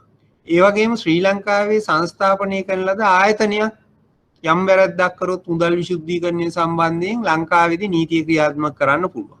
ඒ වගේම ශ්‍රී ලංකාවේ ව්‍යාපාරය කරන ශ්‍රී ලංකාවෙන් පිටත සංස්ථාපිත බැංකුවක ශ්‍රී ලංකාවේ ශාඛාවක ශ්‍රී ලංකාවේ සිදු කරන වරදක් සම්බන්ධයෙන් මෙම පනත ක්‍රියාත්මක කරන්න පුළුවන්. එතකොට මේ ඕනෑම පුද්ගලයෙකුට එරෙහිව මෙම පනත යටතේ නීතිය ක්‍රියාත්මක කරන්න පුළුවන්. ඊගාවට තුන්වෙනි වගන්තිය කියන්නේ මොකද්ද මුදල් විශුද්ධීකරණය කියන්නේ? එහෙම නැත්නම් කොහොමද මේ මුදල් විශුද්ධීකරණයේ වරද සිද්ධ වෙන්නේ? එතකොට ඒකේ කියන්නේ යම් දේපලක් ඍජුව හෝ වක්‍රව යම් නීති විරෝධී ක්‍රියාකාරකමකින් හෝ නීති විරෝධී ක්‍රියාවකින් ලත් මුදලින් ව්‍යුත්පන්න වූ හෝ උපලබ්ධ වූ බව දැන හෝ දැන ගැනීමට හේතු ඇතුව. එක්ක දැනගෙන එහෙම නැත්නම් දැනගන්න හේතු සහිතව ඍජුව හෝ වක්‍රව ලද මුදලක් දේපලක් පිළිබඳ ගනුදෙනුවක ඍජුවම හෝ වක්‍රව යෙදෙන එහෙම නැත්නම් ඍජුව හෝ වක්‍රව ලත් නීති විරෝධී මුදලක් එක්ක දේපලක් බාර ගන්න පුද්ගලයෙක් සන්තකයේ තියා ගන්න පුද්ගලයෙක් සංගවා ගන්න අයෙක් බැහැර කරන අයෙක් ලංකාවට ගෙනේන හෝ ලංකාවෙන් පිටතට ගෙනයන ලබන හෝ ලංකාවේ ආයෝජනය කරන පුද්ගලයෙක්ට මෙම වරදට විරුද්ධව අපිට ලංකාව තුලදී දඬුවම් දෙන්න පුළුවන් මේ පනත යටතේ. ඒක තමයි මෙතන තියෙන මූලිකම දේ. ලංකාවේ තුල මේ වැරද්ද සිද්ධ වෙන්නත් පුළුවන්. ඒ වගේම ලංකාවට ගේන්නත් කොට අහු වෙන්නත් පුළුවන්. ලංකාවෙන් එළියට ගෙන යන වෙලාවේ අහු වෙන්නත් පුළුවන්. එහෙම නැත්නම් වෙන තැනක විශුද්ධීකරණය කරපු මුදලක් ලංකාවට ගෙනල්ලා ආයෝජනය කරන පුද්ගලයෙකුට විරුද්ධව මේ පනත යටතේ මුදල් විශුද්ධීකරණ වරදට වරදකරුවෙක් කළ හැකි. තොට රුජුව හෝ අක්‍රව එක්කො කෙලින්ම මේ මුදලට අපි සම්බන්ධ වෙනෝ මේ නීති විරෝධී ක්‍රියාකාරකමට එහෙම නැත්නම් මේ නීති විරෝධී ක්‍රියාකාරකමට වක්‍රව සම්බන්ධ වෙලා ඒ ක්‍රියාවෙන් තමයි මේ මුදල ඉපෙන්නේ. එතකොට දීපල ඉපේන වෙලාවේදී දැන් නීති විරෝධී මුදලක් වෙන්නේ නීති විරෝධී ක්‍රියාකාරකමකින් ලක් මුදලක් වෙන්න ඕනේ. එතකොට මේ මුදල එන්නේ ඍජුව හෝ වක්‍රව නීති විරෝධී ක්‍රියාකාරකමකින්. ඊට පස්සේ එසේ ලැබිච්ච මුදලින් එහෙම නැත්නම් ඒ ලබාගත් මුදල අපි දැන හෝ දැන ගැනීමට හේතු සහිතව එසේ නීති විරෝධී ක්‍රියාකාරකමකින් ව්‍යුත්පන්න වුණා. එහෙම නැත්නම් ඇතිවිච්ච මුදලක් එහෙම නැත්නම් ඒකෙන් ලබාගත් මුදලක් කියලා එක්ක දැනගෙනම මේ වැඩේට අපි මුදල් විශුද්ධීකරණ ක්‍රියාවලියට සම්බන්ධ වෙනවා. නැත්නම් දැන ගැනීමට හේතු සහිතව අපි මේ වැඩේට සම්බන්ධ වෙනවා. ඊගාවට මේක ඍජුව හෝ අක්‍රව ලද දේපලක්. එහෙම නැත්නම් මුදලක්. එහෙම නැත්නම් ඒ ගනුදෙනුවක ඍජුව හෝ අක්‍රව යෙදෙන. ඒ කියන්නේ මේ දේපල මගේට ඍජුවම මම මේක නීති විරෝධී දේපලක් කියලා දැන ගැනීමට හේතු සහිතවම මම මේ ක්‍රියාවට සම්බන්ධ වෙනවා. එහෙම නැත්නම් මං දන්නෝ මම මේකට සම්බන්ධ වෙන්නේ ඍජුව නෙවෙයි වක්‍රව. නමුත් මම හොඳටම දන්නවා මේක නීති විරෝධී ක්‍රියාකාරකමකින් ව්‍යුත්පන්න වෙච්ච එහෙම නැත්නම් ඇතිවිච්ච මුදලක් කියලා. අන්න ඒ වෙලාවෙදිත් මට මේ වැරද්ද කර බවට නීතිය පිළිගන්න. ඒ වගේම මේ මුදල ඍජුවම හෝ වක්‍රව නීති විරෝධී මුදලක එහෙම නැත්නම් දේපලක් බාර ගැනීම කරනවා. වෙන කෙනෙක් ගාව තියෙන මුදලක් මම බාරගන්නෙම මම දැනගෙන තමයි මේක නීති විරෝධී මුදලක් කියලා. එතකොට මමත් වැරදිකාරයෙක්. මම නෙවෙයි නීති විරෝධී ක්‍රියාව කරේ. නීති විරෝධී මුදල ඉපෙව්වේ මම නෙවෙයි. නමුත් මේ බාර ගන්න වෙලාවේදී මම දන්නෝ මේක නීති විරෝධී මුදලක්. ඒ වගේම මම ඒකට ඍජුව හෝ අක්‍රව සම්බන්ධ වෙනෝ මේ දේපල බාර ගැනීමට. ඊගාවට සන්තකයේ තබා ගන්න. තමන් ගාව තියා ගන්න. එහෙම නැත්නම් සංගවාගෙන තියා ගන්න අනිත් අයගෙන් මේ වසන් කිරීම සඳහා. මේ ව්‍යාජ ක්‍රියාව එහෙම නැත්නම් නීති විරෝධී ක්‍රියාව කරන්නේ මම නෙවෙයි. මේ මුදලත් මගේ නෙවෙයි. මම නෙවෙයි මේ මුදල ආයෝජනය කරන්නේ. නමුත් සංගවා ගැනීමට විතරයි මම සම්බන්ධ වෙන්නේ. ඒත් මම වැරදිකාරයෙක්. ඒ වගේම බැහැර කරන. වෙන කෙනෙකුට ලබා දීමට උත්සාහ කරනවා. එහෙම නැත්නම් වෙන කෙනෙකුට ලබා දෙනවා. ඒ වගේම ලංකාවට ගේනවා. එහෙම නැත්නම් ලංකාවෙන් පිටතට ගෙනියනවා. නැත්නම් ලංකාව තුල ආයෝජනයක් කරනවා.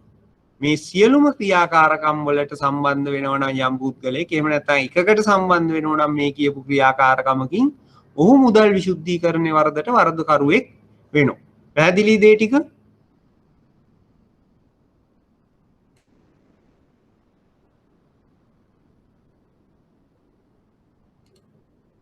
පැහැදිලි දේ ටික?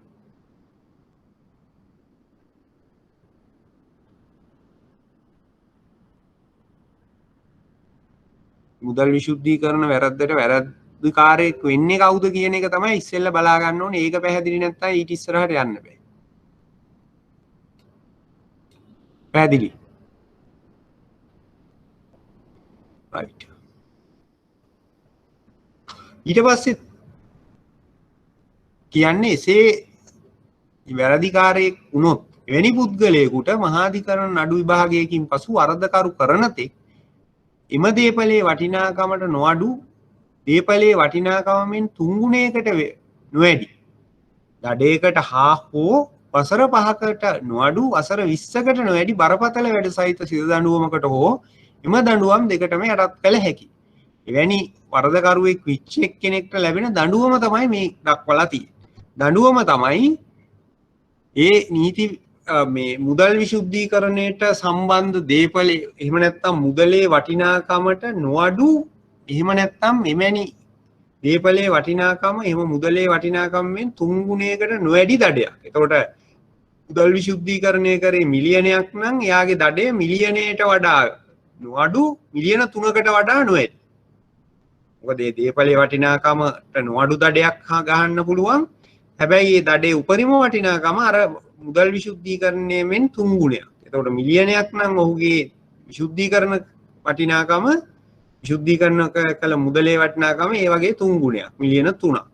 ඊගාවට දඩයකට හා හෝ එක්කෝ දඩේ ගහලා ඉන්න පුළුවන් හෝ එහෙම නැත්නම් දඩේ සමග වසර 5කට නොඅඩු වසර 20කට නොවැඩි බරපතල වැඩ සහිත සිර දඬුවම. එහෙම නැත්නම් සිර දඬුවම වසර 5කට නොඅඩු වසර 20කට නොවැඩි ඒ වගේම මේ දඬුවම් දෙකම උනත් ලබා දෙන්න පුළුවන් මෙවැනි වැරද්දක් කර පුද්ගලයෙකුට මහාධිකරණයට. එතකොට ඔහුගේ දඬුවම තමයි මේ මුදල් විශුද්ධීකරණය කළපු මුදලේ වටිනාකමට වඩා නොඅඩු ඒවිට වඩා 3 ගුණයකට නොවැඩි දඩයක් සමග වසර 5කට නොඅඩු වසර 20කට නොවැඩි බරපතල වැඩ සහිත සිර දඬුවමක්. හෝ එම දඬුවම් දෙකටම යටත් වීම. ඒකට දඬුවමත් පැහැදිලිනේ. right. ඊගාවට මෙම වගන්තිය යටතේ මුදල් විශුද්ධීකරණ වරද සිදු කළ අයෙකුගේ දේපල වත්කම් රාජසන්තක වෙනවා. මෙම වරදට අනුබල දීම සහ කුමන්ත්‍රණය කිරීමද ඉහත දඬුවමටම හේතු වෙනවා. එතකොට යම් පුද්ගලයෙක් මේ වැරද්ද කරා විතරක් නෙමෙයි මේකට අනුබල දීම එහෙම නැත්නම් ඊට කුමන්ත්‍රණය කිරීමත් මේ වැරද්ද කරා හා සමානයි. එහුටත් අර ඉහත දඬුවමම ලබා දීමට හේතු වෙනවා. පැහැදිලිනේ වරද සහ දඬුවම? පැහැදිලිද නැද්ද?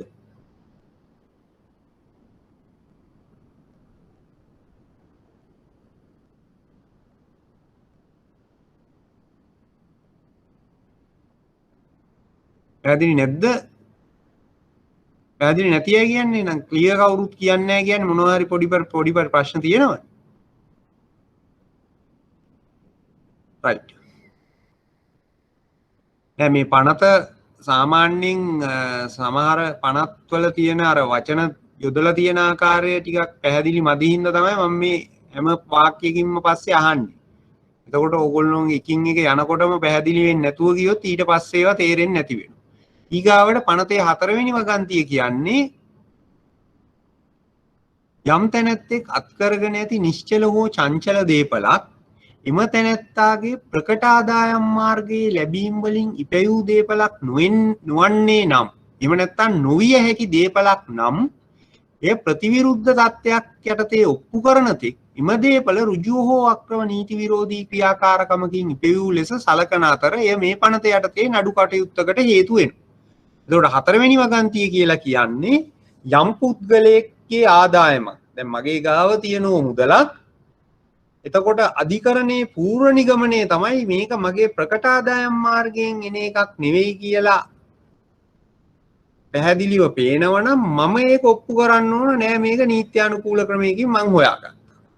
එහෙම නැත්නම් අධිකරණයේ පූර්ව නිගමනය තමයි මේක නීති විරෝධී ආකාරයකට හොයාගත්තා කියන එක. එතකොට මෙතන තියෙන්නේ සාමාන්‍යයෙන් අපිට වෙනත් අපරාධ නඩුවක තියෙන තත්ත්වයට වඩා වෙනස් වූ තත්ත්වයක්. වෙනත් අපරාධ නඩුවක විත්තිකරුවා එහෙම නැත්නම් චූදිතයා වැරදිකරු වෙන තෙක්ම ඔහු ඉන්නේ නිර්දෝෂී විදිහට. නමුත් මේ අවස්ථාවේදී ඔහුට තියෙන තත්ත්වය තමයි අධිකරණය ඉදිරියේදී මෙයා යන්නේ වැරදිකාරයා විදිහට. එයාට පැත්තේ තමයි ඔප්පු කරන්න ඕන මට මේ මුදල හම්බුනේ නීත්‍යානුකූල ආකාරයකින්. දැන් එකපාරටම මම මගේ ආදායම විදිහට දාලා තියෙන්නේ මගේ රැකියාවේ වැටුප. ඒකට රැකියාවේ වැටුප අපි හිතමු මාසෙකට යම් ප්‍රමාණයක්. හැබැයි මගේ ගිණුමට එකපාරට එවැනි 10 ගුණයක් ඊට වඩා වැඩි ක්‍රෙඩිට් එකක් එනවා. එතකොට ඒක දැන් මගේ සාමාන්‍ය නීත්‍යානුකූල වැටුප යම් ප්‍රමාණයක් කියමු ලක්ෂයයි කියමු. හැබැයි මට එක සැරේටම ලක්ෂ 10ක් ක්‍රෙඩිට් එකක් එනවා account එකට. එතකොට මගේ වැටුපට වඩා වැඩි එහෙම නැත්නම් මගේ ප්‍රකට ආදායම් මාර්ගයට වඩා වෙනස් වූ ක්‍රමයකින් ආපු ආදායමක්. ඒ අවස්ථාවේදී මම තමයි ඔප්පු ගන්න ඕන මේක මට නීත්‍යානුකූල ක්‍රමයකින් ලැබුණේ මෙන්න ලැබිච්ච ක්‍රමය. සමහරට මං ඉඩමක් විකුණලා වෙන්න පුළුවන් නැත්නම් මං කාර් එක විකුණලා වෙන්න පුළුවන් එහෙම නැත්නම් මගේ සැලරි එකේ ඇරියස් එකක් වෙන්න පුළුවන් මොනවා හරි මම ඒක කියන්න ඕන මේ මගේ ප්‍රකට ආදායම් මාර්ගයෙන් ලැබිච්ච දෙයක්. ඒක මගේ පැත්තේ තියෙන්නේ ඔප්පු කිරීම. අධිකරණය එහෙම නැත්නම් නීතිය ක්‍රියාත්මක කරන ආයතනයකට තියෙන පූර්ව නිගමනයම තමයි මේක නීති විරෝධී ආකාරයකට ඉපැයූ මුදලක්. එහෙනම් පටන් ගන්නෙම මම වැරදිකාරයා කරලා. මට තමයි ඔප්පු කරන්න වෙන්නේ මගේ මේ ලැබිච්ච මුදල නීත්‍යානුකූල ආකාරයකින් මම ලබාගත් දෙයක් මෙන්න ඒකට අදාළ සාක්ෂි. ඒතකොට මම ගිහිල්ලා පෙන්වන්න ඕන මට තියෙන සාක්ෂි මං කාර් එක විකුණුවා නම් ඒ අදාළ ට්‍රාන්සැක්ෂන් එක පෙන්වන්න. ගියක් විකුණුවා නම් ඉඩමක් විකුණුවා නම් ඒ අදාළ ට්‍රාන්සැක්ෂන් එක පෙන්වන්න ඕනේ. එතකොට මම නිවැරදිකාරය වෙනවා. එහෙම නැත්නම් මේ නිවැරදිභාවය ඔප්පු කරන තෙක් මගේ වැරදිකාරයා කියන එක තමයි අධිකරණය පිළිගන්නේ. දැන් සාමාන්‍යයෙන් අපරාධ නඩුවක ඕකේ අනිත් පැත්ත අපරාධකරුවාසේ ඔප්පු කිරීමේ භාරය එන්නේ මේ නීතිය ක්‍රියාත්මක කරන්නේ එහෙම නැත්නම් පොලිසියට. ඔයා තමයි මේ මිනිහ මැරුවේ මෙන්න මරපු වෙලාව මෙන්න මරපු ආයුධේ ඒගොල්ලෝ තමයි ඒක පෙන්නලා අධිකරණයට ඔප්පු කරන්නේ මට විරුද්ධව. එතකම් මම නිවැරදිකා. නමුත් මුදල් විශුද්ධීකරණය ඒක අනිත් පැත්තට. එතකොට ඒක ඒ නිසා මේක ටිකක් බරපතල නීතියක්. කියන්නේ අනිත් නීතියින්ට වඩා වැඩි නීතියක්. එතකොට යම් අවස්ථාවක අපිට ප්‍රකට ආදායම් මාර්ගයෙන් කියලා ඔප්පු කරගන්න බැරි වෙන තාක්කල් මට වැරදිකාරයා වෙන්න වෙනවා මුදල් විශුද්ධීකරණය සම්බන්ධයෙන් එවැනි මුදලක් හෝ දේපලක් මගේ සන්තකයේ තිබුණු. පැහැදිලිද?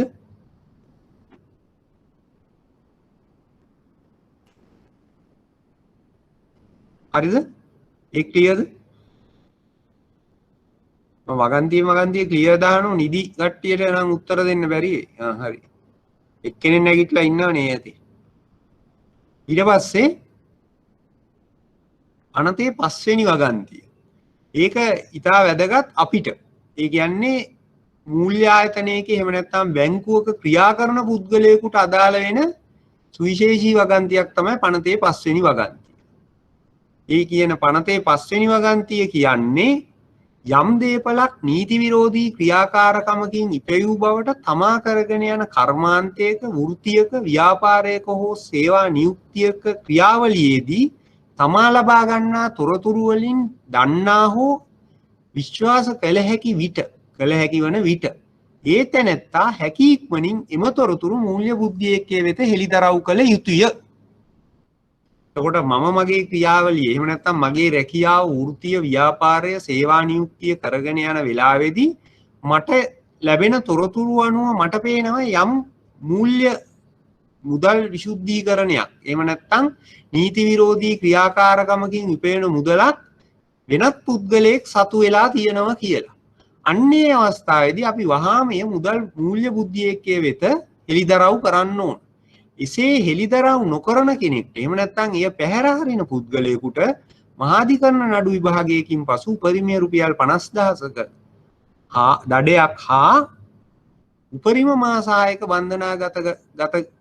බන්ධනාගාරගත කිරීමේ සිර දඬුවමක් හෝ එම දඬුවම් දෙකම ලැබීමට යටත් වෙනවා. එහෙම නැත්නම් ඒ දඬුවම් දෙකම ලබා දීමේ හැකියාව මහාධිකරණය සතු වෙනවා. ඒ කියන්නේ අපිට තොරතුරු තියෙන වෙලාවක කියන්නේ තමන්ගේ අපි රැකියාව කරන්නේ මූල්‍ය ආයතනයක බැංකුවක මගේ ගනුදෙනුකාරයෙක් ගෙනල්ලා යා ගිණුම විවෘත කරන වෙලාවේ අපි කියනවා එයාගේ KYC එක ගන්න එක ගැන මම ඊය සතියේ කතා කරා know your customer. එහෙම නැත්නම් ගනුදෙනුකරු හඳුනා ගැනීම සම්බන්ධයෙන් විස්තරයක් ගන්න. එයාගේ ගනුදෙනුකරු හඳුනා ගැනීමේ විස්තරයේදී අපි කිව්වා එයා වැටුප විදියට රුපියල් 50000ක් දාලා තියෙනවා. එයා රජයේ යම්කිසි අපි හිතමු රජයේ විදුහල්පති කෙනෙක් එහෙම නැත්නම් රජයේ ලිපිකරුවෙක්. ඒකට එයාගේ වැටුප පමණයි එයා දාලා තියෙන්නේ එයාගේ source of income. එහෙම නැත්නම් ආදායම් මාර්ග කියන එකට දාලා තියෙන්නේ එයාගේ රැකියාව ආදායමේ ප්‍රමාණයට දාලා තියෙන මාසෙකට රුපියල් ලක්ෂයක් හෝ 50000. ඒකට අපි ඉන්නෝ බැංකුව පැත්තෙන් ඔන්න දැන් අපි KYC එක ගත්තා. එයාගේ account එක open කරා. දැන් ටික දවසක් යනකොට අපිට පේනවා යාගේ ගිණුමට දෛනිකව ලක්ෂ ගණන් මුදල් එනවා. එහෙම නැත්නම් දවසකට 50000 ඒවා 25000 ඒවා නිතරම එනවා ක්‍රෙඩිට් වෙනවා ඩෙබිට් වෙනවා. එතකොට මෙයාගේ රැකියාවේ ස්වභාවය අනුව දෛනිකව මුදල් එන්න බෑනේ. අන්න එතකොට අපි දෙවනි අද ඉන්කම් එකක් දැන් ඔයගොල්ලෝ කියනවා වගේ අද ඉන්කම් එකකුත් ගන්න. එතකොට එයා කියනවා එයා හෙලි කරනවා මම ටියුෂන් කරනවා ගුරුවරයෙක් නම් ලිපිකරුවෙක් නම් එයා කියනවා මම මගේ රැකියාව කරන අතරේ මම වෙන බිස්නස් එකක් කරනවා. එතකොට ඒකට අවශ්‍ය ප්‍රූෆ් ડોකියුමන්ට් එක බිස්නස් එකක් නම් බිස්නස් රෙජිස්ට්‍රේෂන්. නැත්තම් එයාගේ බිස්නස් එකේ ස්වභාවය බලලා මොන විදිහේ බිස්නස් එකක්ද. අන්න ඒ සම්බන්ධයෙන් තොරතුරු අපේ KYC එකට අප්ඩේට් කරගන්න ඕන. හැබැයි අපි එහෙම කරගත්තත් එයාට පැහැදිලිව කියන්න බෑ මේ එන ලක්ෂය 50000 මොකද්ද කියලා. එයා කියන එක ගැලපෙන්නේ නැහැ. එයා කියන එක මෙයාගේ ආදායම් මාර්ගයට එහෙම නැත්නම් මේ ආදායමට ගැලපෙන්නේ නැහැ කියන කතා. අන්න ඒ වෙලාවේදී අපි මේ පනතේ අර කියපු ප්‍රතිපාදනය අනුව අපේ වගකීම තමයි මූල්‍ය බුද්ධි අංශයට වහාම වාර්තා කිරීම. සැක කටයුතු ගනුදෙනු වාර්තා කිරීම කියලා තමයි ඒකට කියන්නේ. එහෙම නැත්නම් suspicious transaction act. එතකොට එවැනි සැක කටයුතු ගනුදෙනුවක් එහෙම නැත්නම් එසේ නීති විරෝධී ආකාරයට උපයනවා මුදල් උපයනවා කියලා අපි වාර්තාවක් යවුවේ නැති වුණොත් ශ්‍රී ලංකා මහ බැංකුවේ මූල්‍ය බුද්ධි ඒකකයට අපි වැරදිකාරයා වෙනවා. අපිට දෙන දඬුවම තමයි අර කියලා තියෙන්නේ.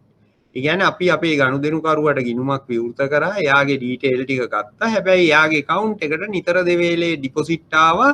එහෙම නැත්නම් අපිට දීලා තියෙන ඉන්කම් ලෙවල් එකට වඩා වැඩියෙන් ඩිපොසිට් කරා. අපි ඒ පිළිබඳව උනන්දුවක් දැක්ුවේ නැත. නැත්නම් අපි ඒ පිළිබඳව හෙව්වේ නැහැ. අපි නිහඬව බලාගෙන හිටියා. අන්න ඒකෙන් අපි අපේ වගකීම පැහැර හැරියා. අන්න එවැනි වගකීමක් පැහැර හරින පුද්ගලයෙකුට දෙන දඬුවම තමයි අපි දැන් කතා කරේ. එතෙන්දි වෙන්නේ මුදල් විශුද්ධීකරණ පනත යටතේ අපිට එනවා වගකීමක් පනතේ 5 වෙනි වගන්තිය අනුව අපි වහාම මූල්‍ය බුද්ධි එක්කේට එහෙලිදරව් නොකිරීම නිසා මාස 6ක උපරිම සිට දඬුවමක් සහ හෝ 50000ක උපරිම දඩයක්. එහෙම නැත්නම් ඒ දෙකම. සහ හෝ කියන්නේ එහෙම නැත්නම් හා හෝ කියන වචන දෙකෙන් කියන්නේ ඒකයි. එක්කෝ 50000ක දඩයක් හෝ මාස 6ක බන්ධනාගාරගත කිරීමක් ආ තියෙන නිසා 50000ක දඩයක් සහ උපරිම මාස 6ක බන්ධනාගාරගත කිරීමක් කියන දෙකම අදාළ වෙනවා. එහෙනම් අපිට මේ දෙකෙන්ම දඬුවම් ලැබීමට හේතු වෙනවා. ඒ වගේම මේක පැහැදිලිවම කියලා තියෙනවා මෙම 2006 අංක 6 දන්න මුදල් ගනුදෙනු වාර්තා කිරීම පනතේ හෙළිදරව් කිරීමක් විදිහට තියෙන නිසා මෙම හෙළිදරව් කිරීම රහස්‍යභාවයේ උල්ලංඝනයට හේතු වෙන්නේ නැහැ කියලා. ඒ කියන්නේ බැංකුකරුවෙක්ට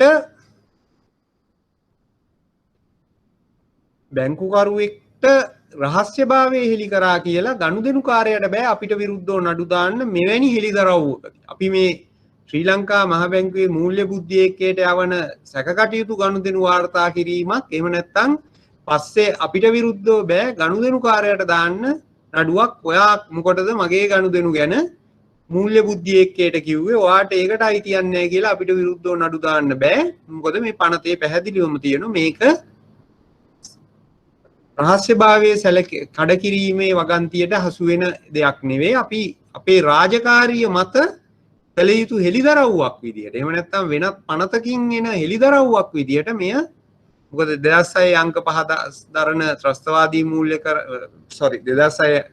2005 අංක 25 දරන ත්‍රස්තවාදී මූල්‍යකරණ වැළැක්වීමේ පනත 2006 5 සහ 2006 6 කියන පනත් සියල්ල බැංකුකරුගේ රහස්‍යභාවය කඩ කිරීමේ යටතේ එන වැරද්දට අදාළ වෙන්නේ නැති ව්‍යතිරේක විදිහට සලකනවා. මොකද්ද ප්‍රශ්නේ? බැංක් එකට ඩිරෙක්ට්ලි එන ඉෂුව එකක්ද නැත්නම් බැංකු නිලධාරියාට එල්ල වෙන දඬුවමක්ද? ඔව් බැංකුවට ඇවිල්ලා අවසානයේ බැංකු නිලධාරියට තමයි එන්නේ. බැංකුවට ආවට පස්සේ බැංකුව තීරණය කරනවා ඒ කඩ කරලා තියෙන නිලධාරියෙක් නම් ඒ නිලධාරියාට විරුද්ධව එම දඬුවම ලබා දෙන්න පුළුවන්. ඒක එකම දේ තියෙන්නේ බැංකු නිලධාරියෙක් නිල වශයෙන් නම් කරගන්න බැරි වෙන අවස්ථාවක අර සිර දඬුවම දී ගන්න බැරි වෙයි. අපි මුදල් විශුද්ධීකරණය සම්බන්ධයෙන් නිවැරදි හෙළිදරව් කිරීමක් කරේ නැහැ කියලා බැංකුවට විරුද්ධව යම් ආකාරයක දඩයක් ගහන එක ශ්‍රී ලංකා මහ බැංකුව කරයි. නමුත් පුද්ගලයෙක් පැහැදිලිව ඉන්නවනම් මේ සම්බන්ධයෙන් ක්‍රියා කරන වගකීම තියෙන ඒ පුද්ගලයාට උපරිම රුපියල් 50000ක සහ මාස 6ක උපරිම සිර දඬුවම කියන එකත් එක්ක මේ පුද්ගලික වගකීමක් විදියට තමයි එන්නේ. පැහැදිලිද? ප්‍රශ්න අහපු එක්කෙනාගෙන් අහන්න.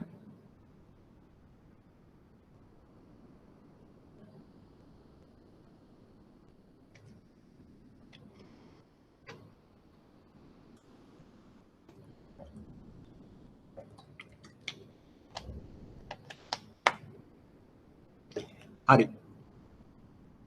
එතකොට මේක මතක තියාගන්න මේක බැංකු නීතිය මං ඒකයි කිව්වේ ගොඩක් බැංකු නීතියට අදාළ දේවල් ඕගොල්ලෝගේ ප්‍රායෝගිකව බැංකුවේ වැඩ කරනකොට අවශ්‍ය වෙනෝ විභාගේ ෆේල් වුණත් මේක දැනගෙන හිටියොත් අඩු ගානේ හිරේ යන්නේ නැතුව බේරෙන්න පුළුවන්.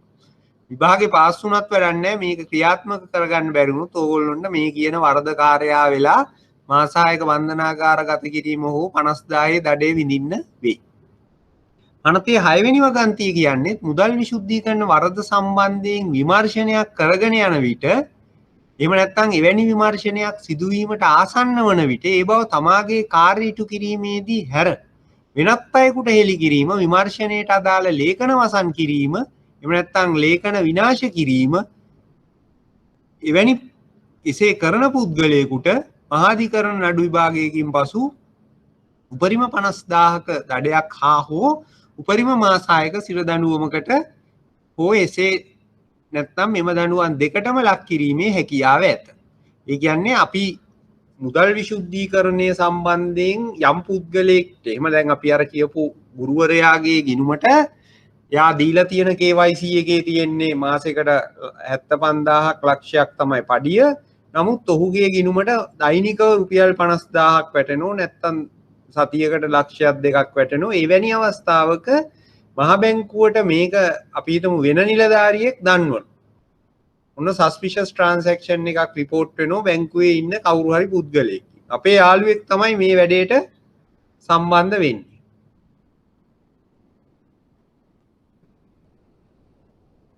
මේ ප්‍රශ්නෙට මම උත්තරේ තා පොඩ්ඩකින් කියන්නම්. අපේ යාළුවෙක් තමයි ගනුදෙනු කාර්යය. බැංකුවෙන් ඔන්න සස්පිෂස් ට්‍රාන්සැක්ෂන් එකක් රිපෝට් කරනවා සෙන්ට්‍රල් බැංක් එකේ මූල්‍ය බුද්ධි ඒකකයට. අපි යාළුවට කියන ඔන්න දැන් නම් පරිස්සම් වෙන්න ඔයාගේ account එක ඔයාගේ විස්තර දීලා තියෙන්නේ මුදල් විසුද්ධීකරණය වැළැක්වීමට අදාළව යම් ආකාරයක හොයා බැලීමක් කරන්න. එවැනි තොරතුරු හෙළි කිරීමක් කරන්න බෑ අපිට. එහෙම නැත්නම් අර එයාගේ ඩීටේල් වෙනස් කරන්න අපි උත්සාහ කරනවා. එහෙම නැත්නම් එයාගේ KYC එක මාරු කරනවා. එහෙම නැත්නම් ඒ තොරතුරු වසන් කරනවා. අන්නේ වෙන්නක් කරොත් අපිට විරුද්ධව අනිවාර්යයෙන්ම අර කියපු ආකාරයට දඬුවමක් ලබා දෙන්න පුළුවන් උපරිම මාසායක සිර දඬුවමක් සහ හෝ උපරිම රුපියල් 50000ක දඩයක්. ඊගාවට අහනවා ප්‍රශ්නයක් හෙළිදරව් කිරීම බැංකු නිලධාරියාට ඍජුව කරන්න පුළුවන්ද නැත්නම් ඉහළ නිලධාරීන් හරහා කළ යුතුද? මේකට තියෙන ප්‍රොසෙස් එකක් මේක ඉදිරියේදී අපි කතා කරනවා ඊගාව පනත කතා කරද්දී මුදල් විසුද්ධීකරණය සහ ත්‍රස්තවාදී මූල්‍යකරණය සම්බන්ධයෙන් වන තොරතුරු මූල්‍ය බුද්ධියකයට හෙළි කිරීම කරන්න ඉන්නවා බැංකු සෑම බැංකුවකම කම්ප්ලයන්ස් ඔෆිසර් එහෙම නැත්නම් අනුකූලතා නිලධාරියෙක්. අන්න එයා හරහා තමයි මේ කටයුත්ත කරන්න ඕනේ. ඒකට අවශ්‍ය පරිගණක පද්ධතියක්ම තියෙනවා. දැන් ඔන්ලයින් data submission එකක් කරන්න ඕනේ. එහෙම නැත්නම් පරිගණක පද්ධතියක් කරා තමයි මේ වැඩේ කරන්න ඕන. ඒකට අදාළව සියලුම ශාඛාවන් වලට access දීලා ඇති සියලුම බැංකුවල. හැබැයි ඒක අවසාන වශයෙන් සිද්ධ වෙන්නේ බැංකුවේ කම්ප්ලයන්ස් යුනිට් එක හරහා. එහෙම නැත්නම් අනුකූලතා නිලධාරියා හරහා ප්‍රධාන අනුකූලතා නිලධාරියා හරහා තමයි මේ වැඩේ වෙන්නේ. අපිට හැමෝටම පෞද්ගලික වගකීමක් තියෙනවා. අපි කරන්න ඕනේ යාට දැනුම් දීම සස්පිෂස් ට්‍රාන්සැක්ෂන් එකේ. එතකොට යා ඒක මූල්‍ය බුද්ධියකේ වෙත වාර්තා කරනවා. එසේ නැත්නම් සමහර බැංකු කෙලින්ම ශාඛාවේ ඉන්න නිලධාරීන්ට මේ ඩේටාබේස් එකට ඇක්සස් දීලා තියෙනවා. උන් හරහා පාස්වර්ඩ් එකෙන් ඩේටා ඉන්පුට් කරනවා. හැබැයි සබ්මිෂන් එක සිද්ධ වෙන්නේ මේ කම්ප්ලයන්ස් ඔෆිසර් හරහා. පැහැදිලිද? පැහැදිලි කිරීම පැහැදිලිද? තේජානි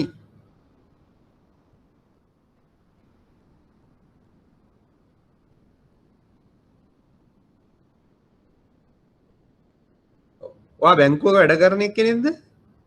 මොන බැංකුවේද? මොන බැංකුවේද?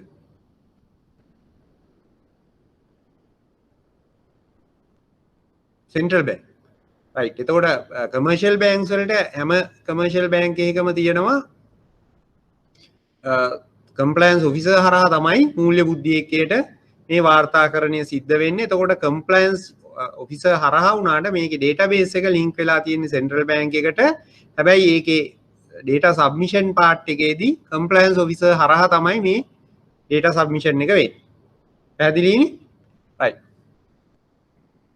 එතකොට මේ වගකීමෙන්නෙත් අපේ බැංකුවක වැඩ කරන කාර්ය මණ්ඩලයට. එතකොට මේ 5 වෙනි වගන්තිය සහ 6 වෙනි වගන්තිය කියන වගන්ති දෙක ප්‍රැක්ටිකලි බැංකර්ස්ලට අවශ්‍ය වෙන වගන්ති දෙකක්.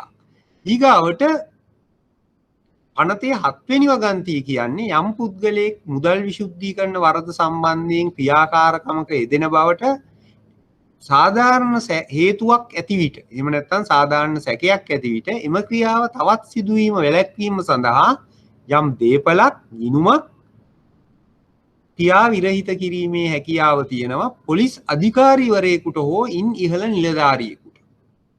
එහෙම නැත්නම් දේපල තහනම් කිරීම පොලිස් අධිකාරීවරයෙකුට හෝ ඉන් ඉහළ නිලධාරියෙකුට කළ හැකියි. පොලිස් අධිකාරීවරයෙක් නොමැති අවස්ථාවක සහකාර පොලිස් අධිකාරීවරයෙකුටද මේ වැඩේ කරන්න පුළුවන්. ඒ කියන්නේ දේපල තහනම් කිරීම හෝ ඒ ගිණුම ක්‍රියා විරහිත කිරීම.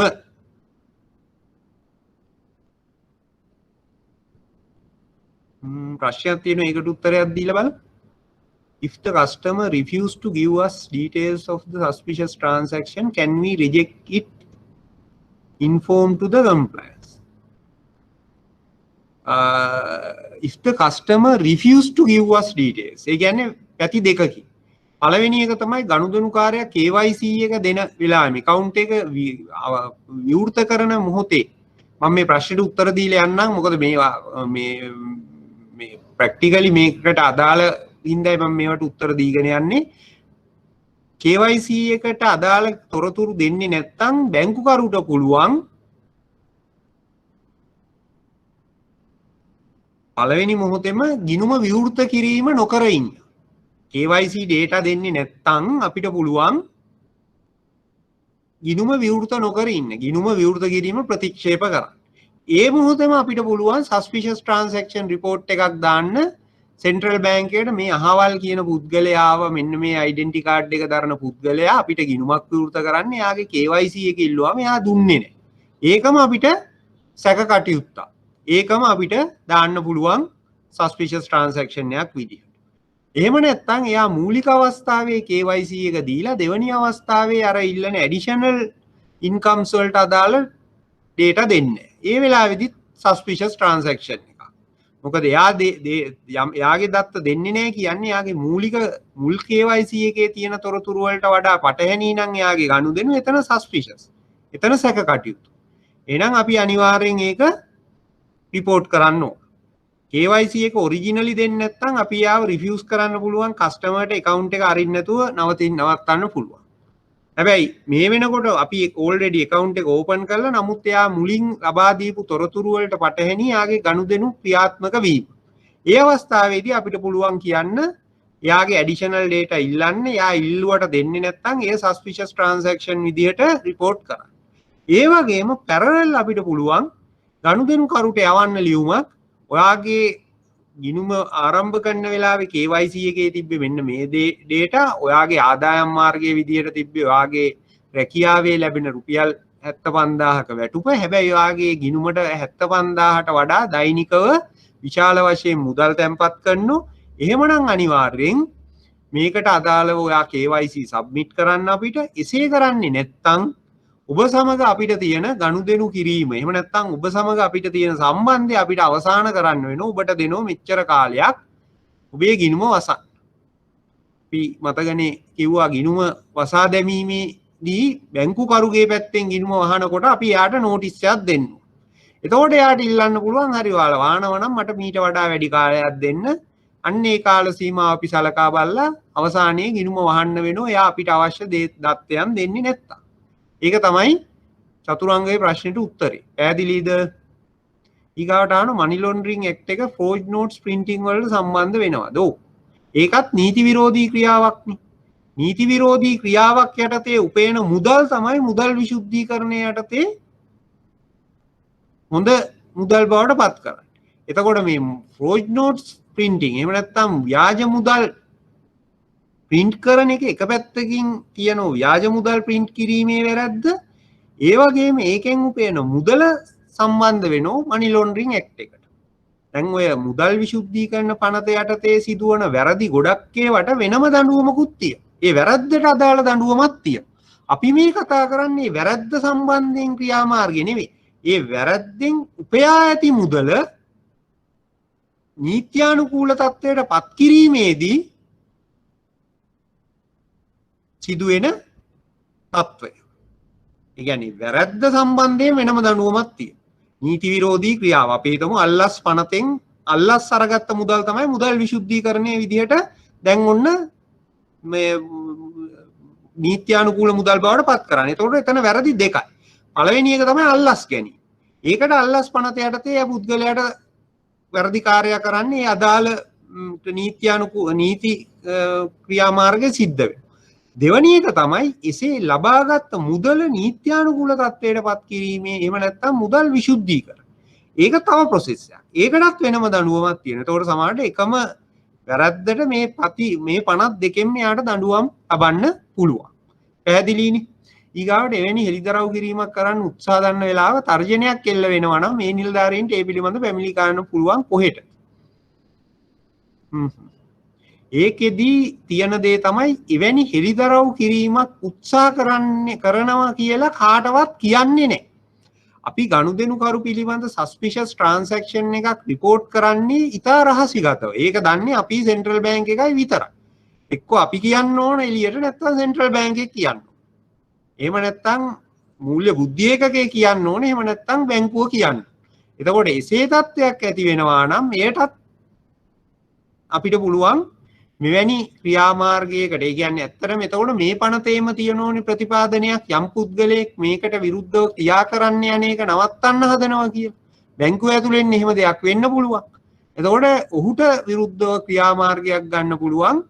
අපි මුදල් විශුද්ධීකරණය සම්බන්ධයෙන් නැවතත් අපිට පුළුවන් සස්පිෂස් ට්‍රාන්සැක්ෂන් එක සම්බන්ධයෙන් ක්‍රියා කිරීම පිළිබඳව මූල්‍ය බුද්ධි ඒකකයට මෙන්න මේ පුද්ගලයා මට මේක කියන්න එපා කියලාත් කිව්වා කියලා කම්ප්ලේන් කරන්න. නැත්නම් පොලිස් නිලධාරියෙකුට ඒ පැත්තෙන් කරන්න පුළුවන් මේ මුදල් විශුද්ධීකරණය වැළැක්වීම නවත්වන්නේ යාමේදී මට සිද්ධ වෙනව තර්ජනයක් කියලා. ඒ තර්ජනය යටතේ අපිට කම්ප්ලේන් එකක් කරන්න පුළුවන්. ඊගාව එක යම් ගිණුමක සැකසහිත ගනුදෙනු පිළිබඳ තොරතුරු අනාවරණය වී තිබේ නම් ගනුදෙනුකරුවන්ට දැනුම් දීමකින් තොරව එම විස්තර මහා බැංකුවට අනාවරණය කරන්න පුළුවන්. අනිවාර්යයෙන්. අපි ගනුදෙනුකරුට කොහොමවත් කියන්නේ නැත. ඒක තමයි මම මේ පැහැදිලිව මේ කිව්වේ. පනතේ 6 වෙනි වගන්තිය මුදල් විශුද්ධීකරණයේ වරද සම්බන්ධව විමර්ශනයක් කරගෙන යන විට හෝ එවැනි විමර්ශනයක් සිදුවීමට ආසන්න වන විට ඒ බව තමාගේ කාර්ය ඉටු කිරීමේදී හැර වෙනත් අයෙකුට හෙළි කිරීම විමර්ශනයට අදාළ ලේඛන වසන් කරන විනාශ කරන බැහැර කරන පුද්ගලයෙකුට එරෙහිව මහාධිකරණ නඩු විභාගයකින් පසු උපරිම 50000ක දඩයක් හෝ උපරිම මාසායක සිත දඬුවමක් හෝ එම දඬුවම් දෙකම ලැබීමට හේතු වෙනවා. එතකොට මේක කොයි වෙලාවකවත් කස්ටමර්ට කියන්නෙත් නෑ වෙන කාටවත් කියන්නෙත් නෑ අපි කියන්නේ මූල්‍ය බුද්ධි ඒකකයට පමණයි. ක්ලියර්? ප්‍රශ්න ගොඩාක් ඇහුවා ඒ ඔක්කොම ප්‍රශ්න වලට උත්තර ආවද දන්නේ නෑ. ඔක්කොම ප්‍රශ්න වලට උත්තර දුන්නාද මන් තේරුණාද?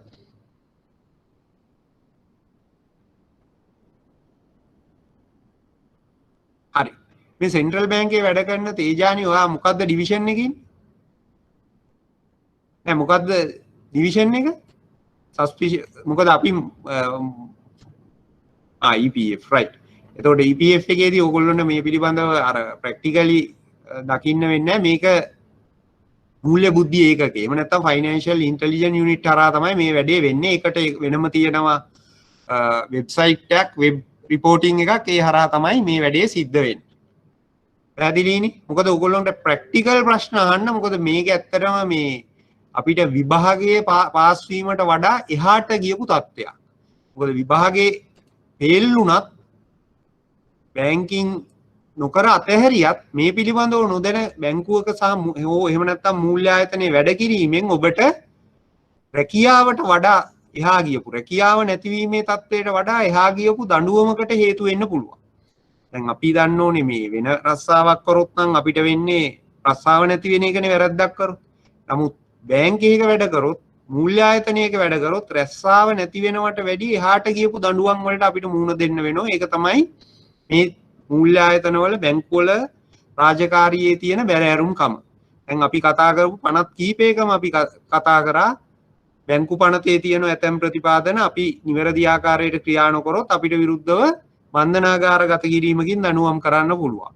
මුදල් විශුද්ධීකරණ පනතෙත් තියෙනවා එවැනි දඬුවම්. ඒ නිසා එම දඬුවම් වලට හේතු වෙන්නේ අපි යම් ආකාරයක මේ මූල්‍ය ආයතනයක බැංකුවක වැඩ කිරීමෙන් සිදුවෙන අතපසුවීමක්, එහෙම නැත්නම් නොකර හැරීමක්, එහෙම නැත්නම් වැරදි දෙයක් සිද්ධ කිරීම. මෙවැනි සිද්ධියක් වාර්තා කිරීමේදී නිලධාරීන්ගේ තොරතුරු රහස්‍යයි. එතකොට ඒක දන්නේ බැංකුවේ රිපෝට් එක යවපු පුද්ගලයා සහ ෆයිනෑන්ෂල් ඉන්ටෙලිජන්ස් යුනිට් එක අතරේ තමයි. කාට හරි එළියට ගියොත් අනිවාර්යෙන් මේ දෙපැත්තෙන් එකකින් තමයි ගිහින් තියෙන්නේ. එතකොට විමර්ශනයක් කරලා හොයන්න පුළුවන් කවුද ඒක දුන්නේ කියලා. ඒ නිසා ඒ ගැන කිසි කෙනෙකුට ප්‍රශ්නයක් ඇති කරගන්න ඕනේ නැහැ. ඉතින් මේ අභ්‍යන්තරය මේ මූල්‍ය ආයතනයේ අභ්‍යන්තරයේ තියෙන ස්ථාවරත්වය සහ මේ තියෙන රහස්‍යභාවය සුරකීම ඒ ආකාරයටම සිද්ධ වෙනවා. ඔය චතුරංග කොහෙද බැංකුව? වත් බැංකුවක වැඩ ගන්න එක්කෙන්ද?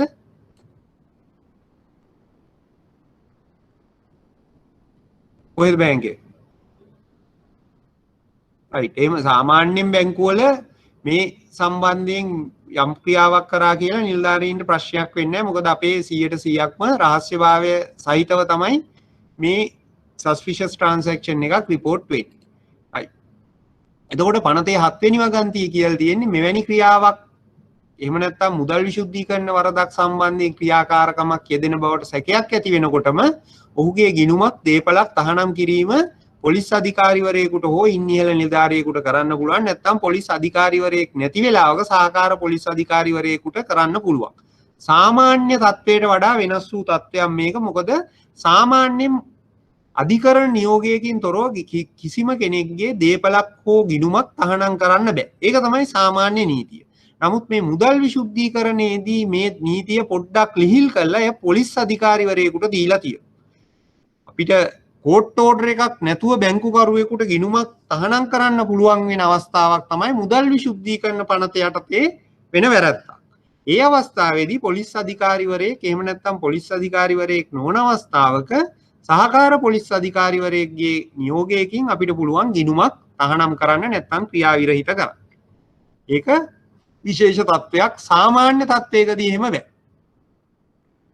වෙන අවස්ථාවක අපිට ගිණුමක් තහනම් කරන්න අනිවාර්යයෙන්ම අධිකරණ නියෝගයක් ඕන. නමුත් මුදල් විශුද්ධීකරණ වැරද්දක් නම් මෙතන තියෙන්නේ. ඒ අවස්ථාවේදී පොලිස් අධිකාරිවරයෙකුගේ නියෝගයකින් මෙය තහනම් කරන්න පුළුවන් ගිණුම. ඊගාවට පනතේ 13 වෙනි වගන්තිය අනුව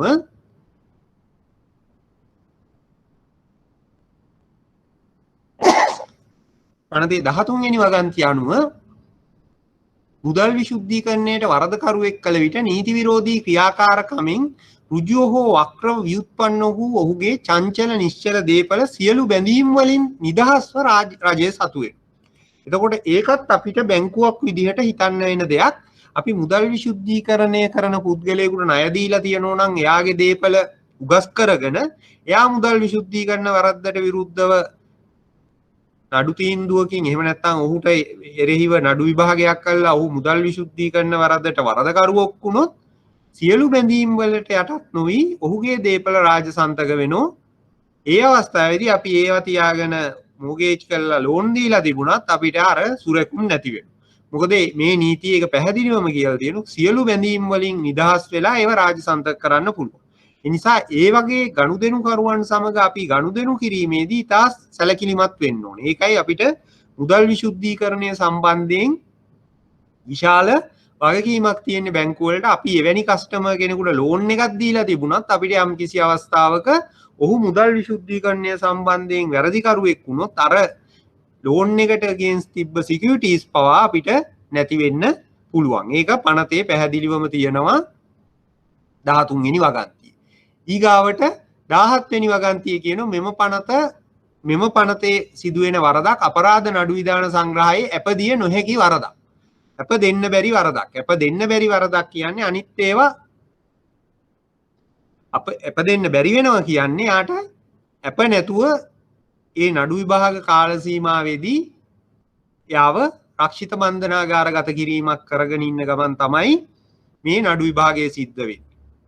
ඊගාවට අහන ප්‍රශ්නය බැංකුවේ ණය පියවීමට වෙන්නේ මොකද්ද කියලා. ඉතින් ඒක තමයි ප්‍රශ්නේ. එතකොට අපිට ණය පියව ගන්න ක්‍රමයක් නැති වෙනවා. එතකොට ඉතින් වෙන ක්‍රමයකින් තමයි පියව ගන්න වෙන්නේ. යාගේ දීපල රාජසන්තක වුණාට පස්සේ අපිට එතකොට එයත් හිරේ යනවා මුදල් විසුද්ධීකරණය සම්බන්ධයෙන් වෙන වැරද්දකදී. ඒ නිසා අපිට අලාභයක් තමයි වෙන්නේ. ඒක තමයි අපි ණය දෙනකොට හොඳට හොයලා බලන්න ඕන අපේ ගනුදෙනු කරුවෝ කවුද, ඒගොල්ලෝගේ බිස්නස් මොනවද, ඒ වයින් සිද්ධ වෙන්නේ මුදල් විසුද්ධීකරණය සම්බන්ධ දෙයක් නෙවෙයි. එසේ වෙන අයට අපි ණය දිය යුතු නැහැ. ඒ දෙන්න එසේ ණය දෙනවා කියන්නේ අපි යම් ආකාරයක විශාල අවදානමක් ගන්න එවැනි අයට. ඒකයි අපි KYC ගන්න කියන්නේ ගනුදෙනු කාර්යය එනකොට. යාගේ යම් ආකාරයක මුදල් විසුද්ධීකරණයක් වෙනවා කියලා පැහැදිලි වෙනවා නම් ඔහු සමග ගනුදෙනු නවත්තන්න. පැහැදිලිනේ?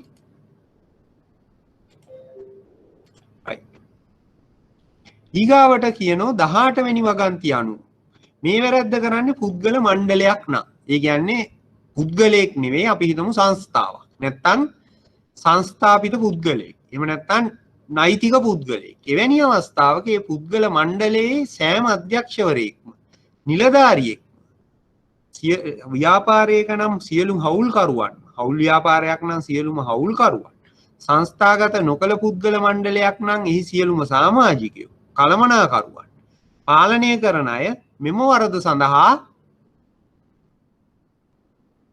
වගකීමට ලක් වෙනවා. ඒ කියන්නේ මේ සියලු දෙනාම මේ වැරද්ද කර බවට වගකීමකට ලක් වෙනවා. එතකොට සියලු දෙනාම එක්කෝ සංස්ථාවක සමාගමක නම් සියලුම අධ්‍යක්ෂවරු. එහෙම නැත්නම් කළමනාකාර අධ්‍යක්ෂවරයා පමණක් නෙවෙයි අනිත් අධ්‍යක්ෂවරු, නිලධාරී. එතකොට හවුල් ව්‍යාපාරයක නම් එක්කෙනෙක් තමයි මේ වැරද්ද කරන්නේ. නමුත් සියලුම හවුල්කරුවන්ට මේ වගකීම එනවා. අපි හිතමු සංස්ථාගත නොකළ පුද්ගල මණ්ඩල තියෙන්නේ සමිතියක්. ඒ අවස්ථාවක එක්කෙනෙක් තමයි මේ වැඩේ කරන්නේ. මේ සමිතිය නමින් එක පුද්ගලයෙක් මුදල් විසුද්ධීකරණයට සම්බන්ධ වෙනවා. එතකොට සියලුම සමාජිකයන්ට මේ වරද එනවා. එහෙම නැත්නම් ඒ සියලුම නිලධාරීන්ට මේ වරදට කරහා සලකලා දඬුවම් ලැබීමට හේතු වෙනවා. හැබැයි ඒකෙන් බේරෙන්න ඕන නම් ඔහුට කරන්න තියෙන එකම දේ තමයි ඔහුට පුළුවන් රජයේ සාක්ෂිකාරය වෙලා ඔහු ඊට විරුද්ධව ක්‍රියා කරපු බව තහවුරු කරන්න. ඒ කියන්නේ මෙන්න මේ මම ඉන්න යම් සමාගම, මම ඉන්න හවුල් ව්‍යාපාරයේ මුදල් විසුද්ධීකරණ වැරද්දට සම්බන්ධ ක්‍රියාවක් කරනවා නම් ඔහු ඊට මම එරෙහි වෙලා ඊට විරුද්ධව නීතිය ක්‍රියාත්මක කිරීමට සාක්ෂි දුන්නා නම් මට පුළුවන් බේරෙන්න. මම මේක කරන්නේ නැහැ, මම මේකට කැමති නැති හින්දා තමයි මම මේකට විරුද්ධව නීතිමය ක්‍රියාමාර්ග ගන්න එළඹුනේ. එසේ නොකර හිටියොත් අනිවාර්යෙන් ඔහුත් ඒ වැරද්ද කරහා සලකලා ඔහු ඒ නොකර වුණත් ඔහු ඒ සමාජිකයෙක් වීම, එක අධ්‍යක්ෂවරයෙක් වීම හේතු කරගෙන ඊට විරුද්ධව වගකීමට ලක් වෙනවා. පැහැදිලිනේ? ඊගාවට පනතේ 28 වෙනි වගන්තිය කියන්නේ මේ වගන්තිය අනුව මෙම වරදට ශ්‍රී ලංකාවේ පුරවැසියෙක් නොවන අයෙක් සිරබාරයට ගත්තට පස්සේ ගත් විට ඔහු ජාතිකත්වයේ දරන රාජ්‍යයේ ආසන්නම නිසිනියෝජිත සමග සංදේශනය කිරීමට මෙම පුද්ගලයාට හැකියි. එතකොට ලංකාවේදී යම්කිසි පුද්ගලයෙක් මුදල් විසුද්ධීකරණයට සම්බන්ධ වෙලා අත්අඩංගුවට ගත්තොත් ඔහු ඇත්තටම ලංකාවේ පුරවැසියෙක් නෙවෙයි නම් ඔහුට ඔහුගේ මහා අපි හිතමු තානාපති කාර්යාලය හරහා නැත්නම් මහා කොමසාරිස් කාර්යාලය හරහා ඔහුගේ සම්බන්ධයෙන් ඔහු අත්අඩංගුවට ගත් බවට ඒ තානාපති කාර්යාලය දැනුවත් කරලා ඔහුට ඒ සම්බන්ධයෙන් දෙගොල්ලෝ අතර මේ කියන්නේ ඔය දෙගොල්ලෝ අතර යම් ආකාරයක සම්බන්ධයක් ඇති කරලා අපිට මේ නීතිය ක්‍රියාත්මක කරගෙන යන්න පුළුවන්. එකම දේ රට තුලදී මේ වැඩේ සිද්ධ වුණා නම් ඔහු විදේශිකයෙක් වුණත් අපිට ඔහුට විරුද්ධව නඩු කටයුත්ත කරගෙන යීමේ හැකියාව තියෙනවා. පැහැදිලිනේ? ඊට පස්සේ අපිට තියෙන්නේ පනතේ 35 වෙනි වගන්තිය. ඒ පනතේ තියෙන්නේ මේ 35 වෙනි වගන්තිය කියන්නේ අර්ථ නිරූපණ. ඒ කියන්නේ මේ පනතේ ඇතැම් වචනවල තියෙන තේරුම් මොකක්ද? මේ පළවෙනි යටම තියෙන එක තමයි මූල්‍යකරණය නොවන නාමෝදිෂ්ඨ ව්‍යාපාර. ඒතර මූල්‍යකරණය කියන එක අපිට සාමාන්‍යයෙන් දන්නවා බැංකු සහ මූල්‍ය ආයතන. හැබැයි මූල්‍යකරණය නොවන නාමෝදිෂ්ඨ ව්‍යාපාරවලටත් මේ මුදල් විශුද්ධීකරණය කියන පනත අදාළයි. ඔවුන් මේ සම්බන්ධයෙන් ක්‍රියාත්මක වෙන්න ඕන. මෙන්න මේවා තමයි එවැනි ආයතන වෙන්නේ. තනි පුද්ගල හෝ සාමූහික වත්කම් කළඹ කළමනාකරණය. ඒ කියන්නේ අපි පෝර්ට්ෆෝලියෝ මැනේජ්මන්ට් ඉන්ස්ටිටියුට් කියන එකත් මේ යටතට ගැනෙනවා. තනි පුද්ගල හෝ සාමූහික වත්කම් කළඹ කළමනාකරණය. වෙනත් තැනෙත්තෙකු වෙනුවෙන් අරමුදල් හෝ මුදල් ආයෝජනය සිදු කරන ආයතන, පරිපාලනය කරන ආයතන, කළමනාකරණය කරන ආයතන, ආයෝජනය පරිපාලනය කළමනාකරණය කරන ආයතන. ඊගාට වෙනත් තැනෙත්තෙකු වෙනුවෙන් මුදල් හෝ ද්‍රවශීල සුරකුම් ආරක්ෂණය හා පරිපාලනය, මුදල් හෝ ද්‍රවශීල සුරකුම් ආරක්ෂා කිරීම හෝ පරිපාලනය කරන ආයතනත් මේ මූල්‍යකරණය නොවන නාමෝදිෂ්ඨ ව්‍යාපාර ගණයට වැටෙනවා. ඊගාවට රක්ෂණ ආයතන, ආරක්ෂණ ආයතන සහ රක්ෂණ නියෝජිතයින්, රක්ෂණ තැරවුකාරීන් මේ අයත් මේකට අයත් වෙනවා. භාරකාරත්ව පරිපාලන සහ ආයෝජන කළමනාකරුවනු මීට අයත් වෙනවා. නිශ්චල දේපල නියෝජිතයින්, විකිණුම් කරුවන් සහ මිලදී ගැනුම් කරුවන්. ඒ කියන්නේ අපි කිව්වේ ඉඩම් දේපල සංවර්ධනය කර විකුණන පුද්ගලයන්ටත් මේ යටතේ යම් වගකීමක් තියෙනවා.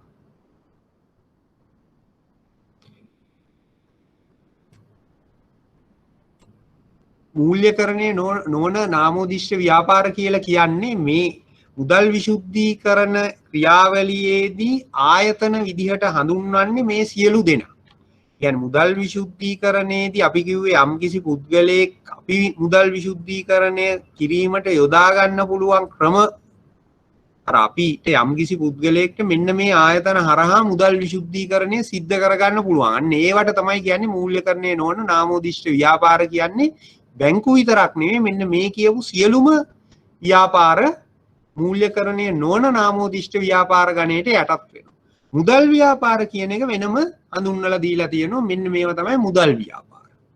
පළවෙනි එක මහජන තැන්පතු හෝ ආපසු ගෙවිය යුතු අරමුදල් බාර ගන්නා ආයතන. ඒ කියන්නේ තැන්පත් හෝ ආපසු ගෙවිය යුතු අරමුදල් බාර ගන්නා ආයතන. තැන්පත් විදියට ගන්න අය එහෙම නැත්නම් ආපසු ගෙවීමට අරමුදල් බාර ගන්නා ආයතන. ඊගාට මුදල් සමාගම් පනතේ අර්ථකථනය කර ඇති සියලුම මූල්‍ය ව්‍යාපාර. මුදල් සමාගම් පනතේ අර්ථකථනය කියලා කරන්නට සම්බන්ධ වෙන සියලුම මූල්‍ය ව්‍යාපාර මුදල් ව්‍යාපාර යටතට ගන්න. ඊගාට පාරිභෝගික ණය, උකස් ණය ඇතුළු ණය දෙන ව්‍යාපාර ලබා දෙන ආයතන. ණය දෙන බැංකු විතරක් නෙවෙයි ණය දෙන ආයතන තියෙන්නේ. පාරිභෝගික ණය හෝ වෙනත් උකස් ණය ලබා දෙන සියලු දෙනා මේ මුදල් ව්‍යාපාර යටතට ගැනෙනවා. ඊගාට මූල්‍ය කල්බදු කරන ව්‍යාපාර කරණයට සම්බන්ධ වෙන සියලුම ආයතන, ලීසින් කම්පැනිස්. ඊගාට මුදල් ව්‍යවහාර මුදල් එහෙම නැත්නම් ව්‍යවහාර මුදල් මාරු කිරීමේ සේවා ආයතන, මනි එක්ස්චේන්ජර්ස් කියලා කියන්නේ. ඒගොල්ලෝ තැන්පත් බාර ගන්න රුපියල් මේ ඩොලර් කොලයක් ගෙනිහින් දුන්නාම රුපියල් දෙනවා. අන්න ඒගොල්ලෝ. ඒකට ඒගොල්ලෝ අපි හඳුන්වන්නේ මුදල් ව්‍යාපාර කියලා. මම මේ හැම එකටම උදාහරණ පහක් දෙන්නේ මොකද හැමදාම මේ සමහර අහනවා මුදල් විශුද්ධීකරණ පනත යටතේ මූල්‍යකරණය නොවන නාමෝදිෂ්ඨ ව්‍යාපාර යනු මොනවාද? එතකොට ඕගොල්ලන්ට අනිවාර්යයෙන්ම මේ ගොඩක් තිබුණාට පහක් ලිව්වනම් ලකුණු පහ හම්බ වෙනවා. එතකොට අහන්න පුළුවන් මුදල් විශුද්ධීකරණ පනත යටතේ මුදල් ව්‍යාපාර යනු මොනවාද? එතකොට මේ පහ තමයි කියන්නේ. මහජන තැන්පත් ආපසු ගෙවිය යුතු අරමුදල් බාර ගැනීම කරන ආයතන, මුදල් සමාගම් පනතේ අර්ථකථනය කර ඇති මූල්‍ය ව්‍යාපාර, පාරිභෝගික ණය, උගස් ඇතුළු ණය දෙන ව්‍යාපාර පහක් දීලා තියෙන්නේ. පහකට වැඩිය තියෙනවා මේක ඇතුළේ. දැන් මේව ඕනනම් කඩ ලියන්න පුළුවන්. පහක් ලිව්වම ලකුණු පහ හම්බෙන්නේ. මොකද හැම තැනම ලකුණු පහකට අදාළ හින්දා තමයි මම මේ උදාහරණ පහක් දෙන්නේ. නැත්තම් ඕගොල්ලෝ පනත බැලුවොත් මේක ඉතා දීර්ඝයි. මම එච්චර එහාට කම්ප්ලෙක්ස් කරන්නේ නැහැ. මොකද ඕගොල්ලන්ට මතක තියාගන්න අවශ්‍ය වෙන්නේ පහයිනේ. ඒ පහ මතක තියාගන්න. ඊගාවට නීති විරෝධී ක්‍රියාකාරකමක් යනු මොකක්ද? නීති විරෝධී ක්‍රියාකාරකමක් කියන්නේ දැන් අපි කියන්නේ මුදල් විශුද්ධීකරණය කියන්නේ නීති විරෝධී ක්‍රියාවකින් උපයන මුදල් කිව්වනේ. මෙන්න මේවා තමයි නීති විරෝධී ක්‍රියා. ඒතකොට නීති විරෝධී ක්‍රියාව වෙන්නේ පළවෙනි එක තමයි විෂද්‍රව්‍ය අබින්සා අන්තරායදායක ඖෂධ පනත.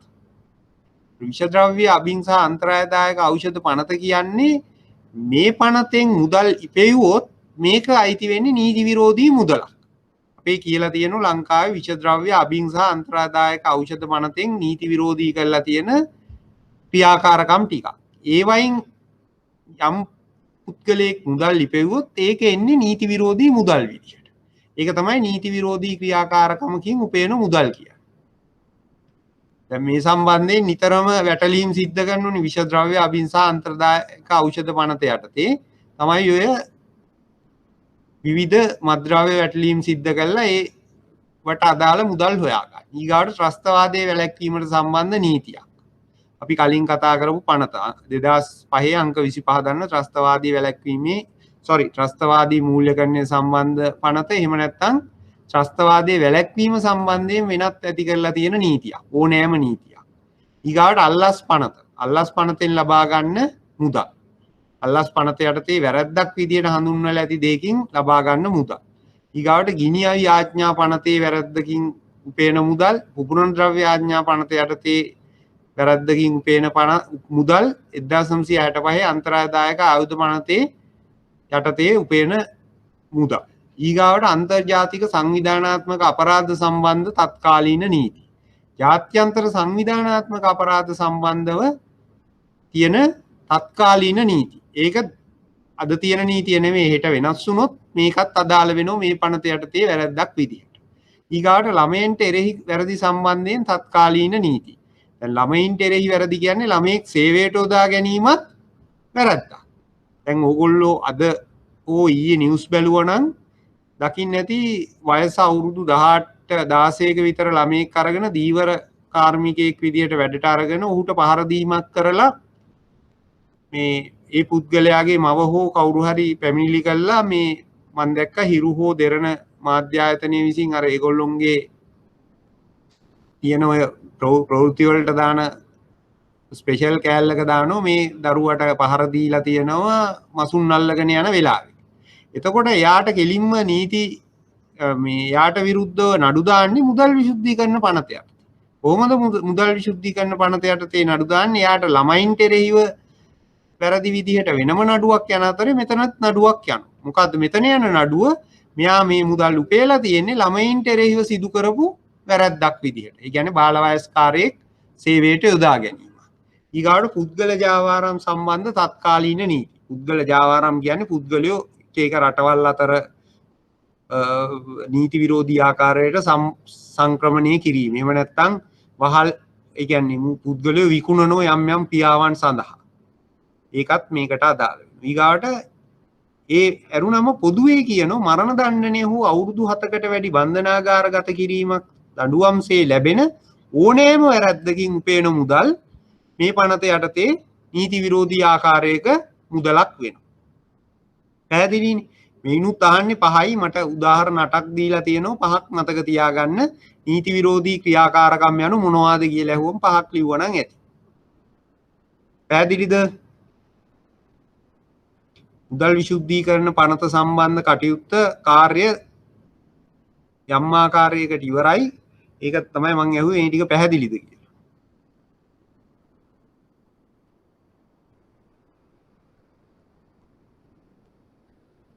ඔව් ඊගාවට අපි බලමු ඊගාවට තියෙන්නේ දැන් අපි කිව්වා මේ 52 තනියෙන් තිබ්බට මේ වැඩේ කරන්න බෑ. 2006 අංක 6 දරන මුදල් ගනුදෙනු වාර්තා කිරීමේ පනත ඇති කරන්නේ මේ මුදල් විසුද්ධීකරණ පනත සහ මුදල් විසුද්ධීකරණය වැළැක්වීමේ පනත සහ ත්‍රස්තවාදී මූල්‍යකරණය වැළැක්වීමේ පනත සම්බන්ධයෙන් ලංකාවේ ඇති කරපු නීතිය ක්‍රියාත්මක කිරීමට අවශ්‍ය ආයතනයක් හදලා ඒ ආයතනයේට අවශ්‍ය පහසුකම් සැපයීමට. දැන් ඊට අදාළ ආයතනය තමයි අපි කිව්වා මූල්‍ය බුද්ධි ඒකකය. එය පිහිටුවීම සිද්ධ වෙන්නේ මේ 2006 අංක 6 දරන මූල්‍ය ගනුදෙනු වාර්තා කිරීමේ පනතේ. ඊගාවට ඒ ආයතනයට අදාළ බලතල මොනවද?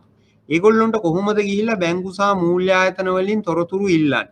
කොහොමද ඒගොල්ලොන්ට ගිහිල්ලා මේ මුදල් විසුද්ධීකරණයට විරුද්ධව යම් ක්‍රියාමාර්ගයක් ගන්න? එහෙම නැත්නම් ඊට අදාළව රටේ නීති වැඩි දියුණු කරන්න? ජාත්‍යන්තර නීති ලංකාවට කොහොමද අනුගත කරන්නේ? මොකද FATF එකෙන් එහෙම නැත්නම් ෆයිනෑන්ෂල් ඇක්ෂන් ටාස්ක් ෆෝස් එකෙන් ලබා දෙන නිර්දේශයක් ලංකාවට ක්‍රියාත්මක කරන්න අපේ රටේ නීතියක් වෙන්න ඕන. එහෙම නැත්නම් ජාත්‍යන්තරව යම් නිර්දේශයක් දුන්නා මේක අපේ රටට අනුකූලව ඒක ක්‍රියාත්මක වෙන්න ඕන. අන්න ඒකට අදාළව තමයි මේ මූල්‍ය බුද්ධි ඒකකය හරහා මේ ක්‍රියාත්මක වීම සිද්ධ වෙන්නේ. පැහැදිලිනේ? එතකොට ඒ මූල්‍ය බුද්ධි ඒකකයේ ඇති කිරීම සහ මුදල් විශුද්ධීකරණය වැළැක්වීම සහ ත්‍රස්තවාදී මූල්‍යකරණය වැළැක්වීමට අදාළ ක්‍රියාත්මක වී සිදු කිරීමට තමයි මේ 2006 අංක 6 දරන මූල්‍ය ගනුදෙනු වාර්තා කිරීමේ පනත ඇති කරන්නේ. එතකොට අපිට අර පනත් දෙක වගේම මේ පනත අවශ්‍ය වෙනවා. එතකොට මේක නැතුව ඒ දෙක තිබිලා වැඩකුත් නැහැ, ඒ දෙක නැතුව මේක තිබිලා වැඩකුත් නැහැ. එතකොට අනිවාර්යයෙන්ම මේකත් එක්ක එකතු වෙලා තමයි අර දෙක තියෙන්නේ. එහෙම නැත්නම් අර මේ පනත් තුනම නැති වුණොත් මේකට විරුද්ධව ක්‍රියාත්මක වීම ගැටලුවක් වෙනවා නීතිය ක්‍රියාත්මක කිරීමේදී. එහෙනම් මේක අපිට අත්‍යවශ්‍ය වෙන පනතක්. එතකොට මේ පනතේ කියන්නේ මුදල් විශුද්ධීකරණය හා ත්‍රස්තවාදී මූල්‍යකරණය වැළැක්වීමට අනාවරණයට සහ විමර්ශනයට එවැනි නඩු සඳහා සැක කටයුතු දත් එකතු කිරීමට වගකිව යුතු අධිකාරයක් නිර්මාණය කර එම අධිකාරියේ බලතල කාර්ය සම්බන්ධයෙන් කරුණු තමයි මේ පනතේ දක්වලා තියෙන්නේ.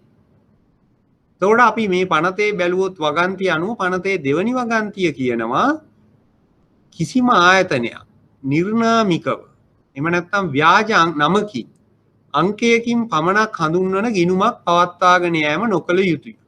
ආයතනයක් ගනුදෙනුකරුවෙකුට ගිණුමක් විවෘත කරන විට විද්‍යුත් මුදල් පැවරීමක් සිදු කරන විට ගනුදෙනුකරුගේ අනන්‍යතාවය සම්බන්ධයෙන් පිළිගත හැකි සාක්ෂි ලබාගත යුතුය. එම ගනුදෙනුකරුගේ ගනුදෙනුව මුදල් විශුද්ධීකරණය හෝ ත්‍රස්තවාදී මූල්‍යකරණය සම්බන්ධ සැකයක් ඇතිවෙන ගනුදෙනුවක් නම් එය මූල්‍ය බුද්ධි ඒකකය වෙත වාර්තා කළ යුතුය. මූල්‍ය බුද්ධි ඒකකය විසින් ගනුදෙනුකරුවෙකු විශේෂ ගනුදෙනුකාර පන්තියක් සඳහා ගැනීමට අවශ්‍ය ලේඛන සාක්ෂි ඊට අදාළ කාල සීමා සම්බන්ධ රීති නිකුත් කරයි. මේක තමයි මේ පනතේ දෙවනි වගන්තිය කියන්නේ. එතකොට මෙම ඉහත රීති විවිධ ගනුදෙනුකරුවන් සම්බන්ධයෙන් ආයතනය සම්බන්ධයෙන් වෙනස් විය හැකියි. එතකොට මේ කියන එකේදී අපිට කියන්නේ මේ මූල්‍ය බුද්ධි ඒකකය තමයි තීරණය කරන්නේ මොන මොන ගනුදෙනුකරුවන්ගෙන් මොන ආකාරයට තොරතුරු ලබා ගන්න ඕන. එතකොට ගනුදෙනුකරුවන් කැටගරයිස් කරන්න. වඩා අධ්‍යවදානම් සහිත ගනුදෙනුකරුවන්ට වැඩි ලේඛන ලබා ගැනීම උන්ට කරන්න පුළුවන්. සාමාන්‍ය ගනුදෙනුකරුවෙක්ගෙන් සාමාන්‍යයෙන් දෙයක් ඉල්ලුවට ඊට වඩා වැඩියෙන් දේවල් ඉල්ලන්න පුළුවන් වැඩි අවදානම් සහිත ගනුදෙනුකරුවන්ගේ. එතකොට මේ පනතේ පැහැදිලිවම කියනවා නමක් තියෙනකොට ඒ නම නිර්නාමික වෙන්න බෑ. නමක් නැතුව ගිණුමක් විවෘත කරන්න බෑ. නම යම් පුද්ගලයෙකුගේ නමක් වෙන්න ඕන, ව්‍යාජ නමක් වෙන්න බෑ. කිරියා කියලා ගිණුමක් අරින්න බෑ. යාට ගෙදරට කියන්නේ කිරියා කියලා අපිට කිරියා කියලා ගිණුම් ඇරලා සල්ලි දාන්න බෑ.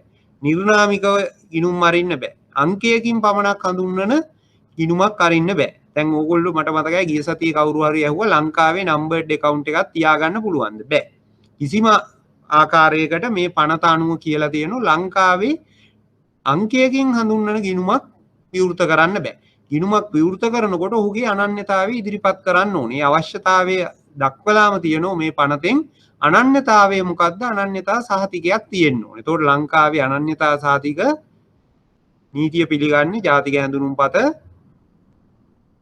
වැලිඩ් පාස්පෝර්ට් එක, එහෙම නැත්නම් වැලිඩ් ඩ්‍රයිවිං ලයිසන්ස් එක. විදේශ ගමන් බලපත්‍රය, එහෙම නැත්නම් පළංගු රියදුරු බලපත්‍රය. ඒ නැති කෙනෙකුට ගිණුමක් විවෘත කරන්න බෑ පුද්ගලයෙක් නම්. ඊට පස්සේ සංස්ථාගත සමාගමක් නම් නැත්නම් සංස්ථාපිත ආයතනයක් නම් ඒ අදාළ ව්‍යාපාර නාම ලියාපදිංචි කිරීමේ සහතිකය, එහෙම නැත්නම් සංස්ථා ලියාපදිංචි කිරීමේ සහතිකය, එහෙම නැත්නම් වෙනත් සමාගමක්, එහෙම නැත්නම් සමිතියක් නම් ඒ අවශ්‍ය ලියාපදිංචි කිරීමේ සහතික. ඒවා නැතුව කිසි කෙනෙකුට ගිණුමක් විවෘත කළ නොහැකි. එසේ ගිණුමක් විවෘත කරොත් ඒකේ වැරදිකාරයා වන්නේ කවුද? එසේ ගිණුම් විවෘත කරන මූල්‍ය ආයතනය. එතකොට අපිට පුළුවන් ගිණුම විවෘත නොකර ඉන්න අරව දෙන්නේ නැත්තම්. හැබැයි අපි ඒවා දෙන්නම් කියලා විවෘත කරලා ඒගොල්ලෝ නොදී හිටියොත් අපි වැරදිකාරයා වෙයි. එහෙනම් අපි දැනගන්න ඕනේ මේ විවෘත කරනවා නම් ඒවා අරගෙන විවෘත කරන්න. දෙන්නේ නැත්තම් අපිට පුළුවන් එයාගෙන් ඉල්ලුවා මෙයා දෙන්න කැමති නැත්තම් අපිට විවෘත කිරීම නොකර ඉන්න පුළුවන්. අපිට පුළුවන් ගිණුම විවෘත කිරීම දැන් අපි ගනුදෙනුකරු සහ බැංකුකරු අතර සම්බන්ධයේදී කිව්වා ගනුදෙනුකරුගේ අයිතියක් තමයි ගිණුම් විවෘත කිරීමේ අයිතිය. ඔහුට පුළුවන් ගිණුමක් විවෘත කිරීමට අයිතියක් ඇත කියලා. නමුත් ඒක මෙන්න මේ පනතේදී මේ ගිණුම් විවෘත කිරීමේ අයිතිය නැතිවීමක් නෙමෙයි මේ වෙන්නේ.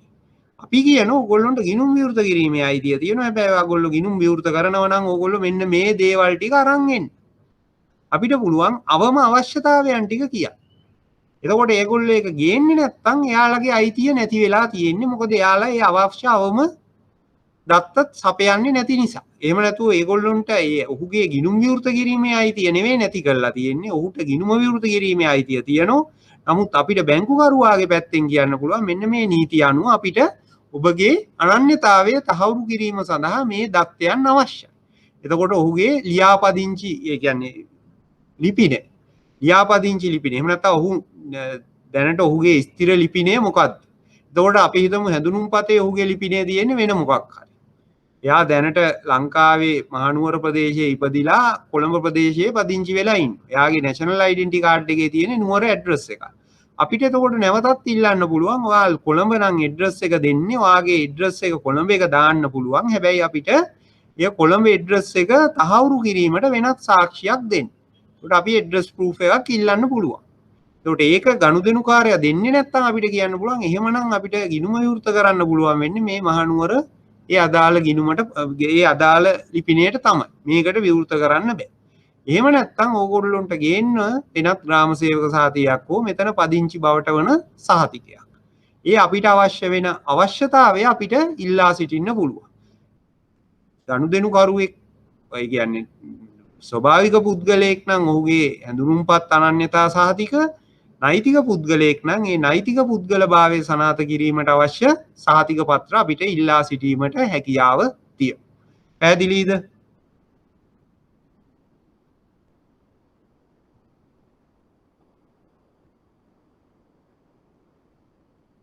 කියන්න. මන්ට වේගෙන් යනවා. ඒකයි මොකද දැන් අපිට මේ කාල සීමාවත් එක්ක ඉවර කරගන්න දවස් දෙවනි දවසෙත් බැරි වෙනවා. එමුණුත් හෙට ලබන සතියෙත් එන්න වෙනවා. මම උත්සාහ කරේ අද ඉවර කරගන්න. අද බැරි වුණොත් ලබන සතියටත් මේක කන්ටිනියු කරන්න වෙනවා. කමන්නේ ලබන සතියෙන් අපිට ඉවර කරගන්න පුළුවන්. මම වේගෙන් යනවා. සමහර වෙලාවට ඕගොල්ලොන්ට තේරෙන්නේ නැහැ වගේ එහෙම නැත්නම් පැහැදිලි කර ගැනීම අවශ්‍ය නම් කියන්නේ.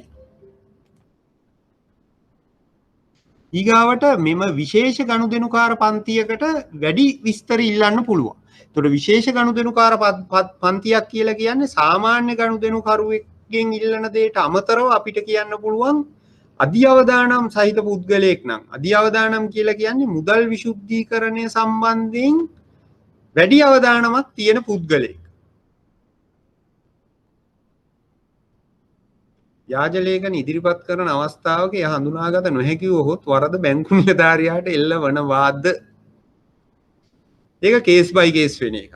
ඒ කියන්නේ ඇත්තටම ව්‍යාජ ලේඛනේ ඒ කියන්නේ ව්‍යාජ ලේඛන වර්ග දෙකක් තියෙනවා. එකක් තමයි අපිට බැලූ බැල්මට ව්‍යාජ ලේඛනයක් කියලා පැහැදිලි වෙන. එහෙම නැත්නම් මේක දැක්ක ගමන් තේරෙනවා ඩෙන්ටිටි කාඩ් නම්බර් එකක්. ඒ කියන්නේ මේක වැරදි එකක්. නිකන් අපි හිතමු මම අරගෙන එනවා ඩෙන්ටිටි කාඩ් එකක් මගේ ඩෙන්ටිටි කාඩ් නම්බර් එක පටන් අපි හිතමු 866යි 550යි 550. දැන් ඒක ගන්නවද නැද්ද ඕගොල්ලෝ කියන්නේ? මං ගෙනල්ලා දෙනවා 866යි 550යි 550යි V කියලා දාපු ඩෙන්ටිටි එක. ඕගොල්ලෝ ගන්නවද නැද්ද? ඕගොල්ලෝ බැංකු නිලධාරියෙක් විදියට ඉඳගෙන මේක ගන්නවද නැද්ද කියන්නේ. ඇයි නැත්තේ?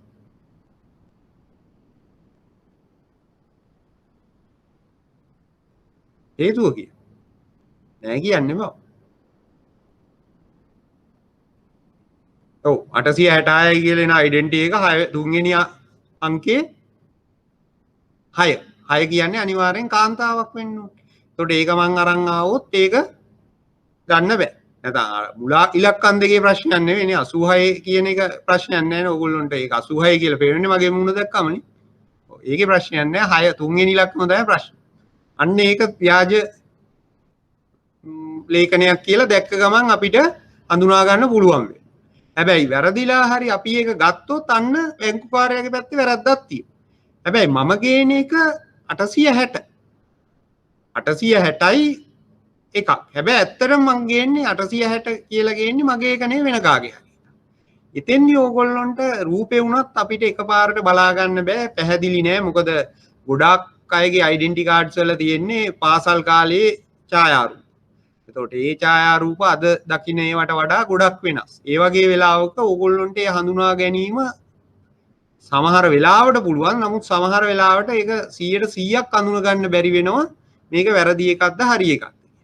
ඒ වගේ වෙලාවක ඕගොල්ලන්ට වැරදිකාරයා වෙන තත්ත්වයක් නැහැ.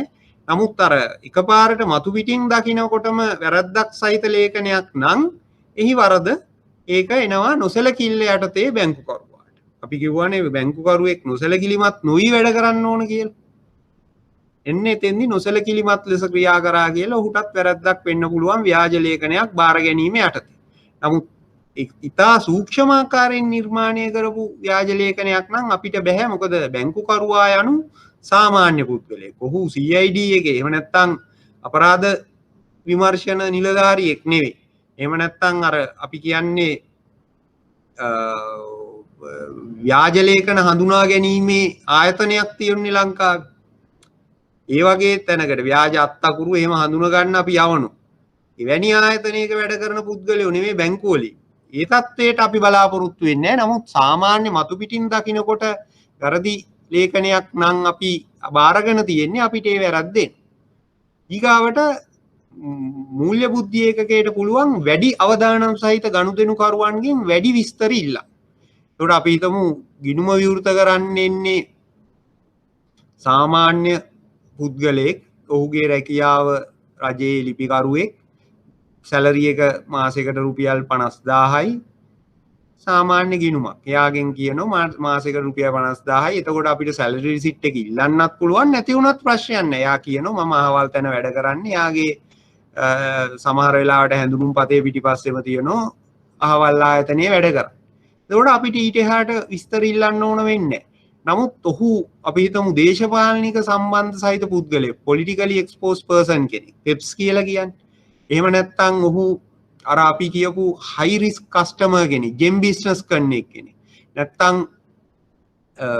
මොනවාද ඉඩම් සංවර්ධනය කරන ව්‍යාපාරයක් පවත්වාගෙන යන පුද්ගලෙක්. ඒ වගේ පුද්ගලයෙක්ගෙන් අපිට අතිරේක ඒවා ඉල්ලන්න පුළුවන්. කොහේද මේ ව්‍යාපාරය තියෙන්නේ? මොනවද ව්‍යාපාර රෙජිස්ටර් කරපු අංකය? ඊගාවට ඔහුගේ ඒකට අදාළ බලපත්‍රයක් තිබේද? ඒ සම්බන්ධයෙන් වැඩි විස්තර ඉල්ලන්න පුළුවන්. එතකොට ඒ සඳහා නිර්ණායක සපයන්නත් පුළුවන් මූල්‍ය බුද්ධි ඒකකයට. මෙවැනි අයගෙන් මීට වඩා වැඩි දෙයක් බලාපොරොත්තු වෙන්න. දැන් පෙප්ස්ලට ගිණුමක් විවෘත කරනකොට politically exposed person, දේශපාලනික සම්බන්ධ සහිත පුද්ගලයෝ කියලා කියන්නේ ලෝය කෙනෙක් වුණත් පුළුවන් නේද කියලා ඇහුවේ මොකක්ද දන්නේ නැහැ. මට ඒක තේරෙන්නේ. ලෝය කෙනෙක් වුණත් පුළුවන් නේද කියලා ඇහුවේ ලෝය කෙනෙක් high risk customer කෙනෙක් විදියට හඳුන්වනවා කියන එකද ඔයාගේ ප්‍රශ්නේ? නැත්තම් මට ඒ ප්‍රශ්නේ තේරෙන්නේ නැහැ. ඔව්. ලෝය කෙනෙකුත් high risk customer කෙනෙක්. professionalsලා high risk customersලා. lawyers ලා, accountants ලා, ඉඩම් ව්‍යාපාර සිදු කරන පුද්ගලයෝ, gem business කරන අය, එහෙම නැත්නම් මොනවාද රත්තරන්, ඒ කියන්නේ රන් භාණ්ඩ සම්බන්ධ වෙලෙන්දු. මොකද ඒ වගේ අයට තමයි මං කිව්වේ අර මුදල් විශුද්ධීකරණය පහසුවෙන් කරන්න පුළුවන් පුද්ගලයෝ. ඒ වගේ අයගෙන් අපි ඇඩිෂනල් ඩේටා ඉල්ලනවා. ඒගොල්ලොන්ගේ ඉන්ෆෝමේෂන් ඉල්ලනවා, රෙජිස්ට්‍රේෂන්ස් ඉල්ලනවා. ඒගොල්ලොන්ගේ ඕනනම් ආදායම් වාර්තා ඉල්ලන්න පුළුවන්, ආදායම් බදු සහතික ඉල්ලන්න පුළුවන්, ඒවත් පුළුවන්. එතකොට විශේෂයෙන්ම politically exposed persons කියන්නේ දේශපාලනික වශයෙන් සම්බන්ධ සහිත පුද්ගලයෝ. તો දේශපාලනික වශයෙන් සම්බන්ධ සහිත පුද්ගලයෝ කියන්නේ මේ රටේ දේශපාලඥයෝ විතරක් නෙවෙයි, ඇමතිවරු, മന്ത്രിවරු පමණක් නෙවෙයි, රාජ්‍ය ආයතනවල ප්‍රධානී. එහෙම නැත්නම් රාජ්‍ය ආයතනයක ඉන්න රාජ්‍ය ලේකම්වරු, සංස්ථා සභාපතිවරු.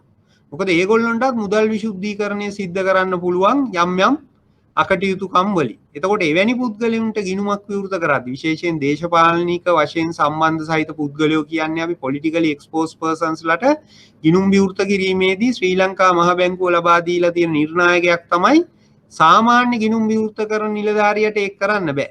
ඊට ඉහළ නිලධාරියගෙන් අනුමැතිය ලබා ගන්න. අපි හිතමු ශාඛාවක ගිණුමක් විවෘත කරන්න බලය තියෙන ශාඛාවේ කළමනාකරුට කියලා. හැබැයි මේ පෙප්ස්ලට ගිණුම් විවෘත කිරීමේ බලය තියෙන්නේ ඊට ඉහළ නිලධාරියාට. එතකොට ශාඛාවේ ට වඩා ඊට ඉහළ නිලධාරියා වෙන්නේ ප්‍රාදේශීය කළමනාකරු වෙන්න පුළුවන්, නැත්නම් පළාත් කළමනාකරුවෙක් වෙන්න පුළුවන්. අන්න ඔහුගේ අනුමැතිය ගන්න ඕන මේ පෙප්ස්ලට ගිණුමක් විවෘත කරන්න. ඒ වගේම පෙප්ස්ලාගේ ගිණුම විවෘත කරනකොට හයි රිස්ක් කස්ටමර් කියන කැටගරි එකට දාන්න ඕන සිස්ටම් එකේ. දැන් ඕනෑම මූල්‍ය ආයතනයක් බැංකුවක ගිණුම් විවෘත කරන්නේ දැන් මේ පරිගණක පද්ධති හරහා. එතකොට එවැනි පද්ධතියක හයි රිස්ක් කස්ටමර්ස් වෙනම කැටගරි එකක් විදිහට නම් කරගන්න ඕන. අපිට ඕන වෙලාවක view කරලා බලන්න මේ කවුද හයි රිස්ක් කස්ටමර්.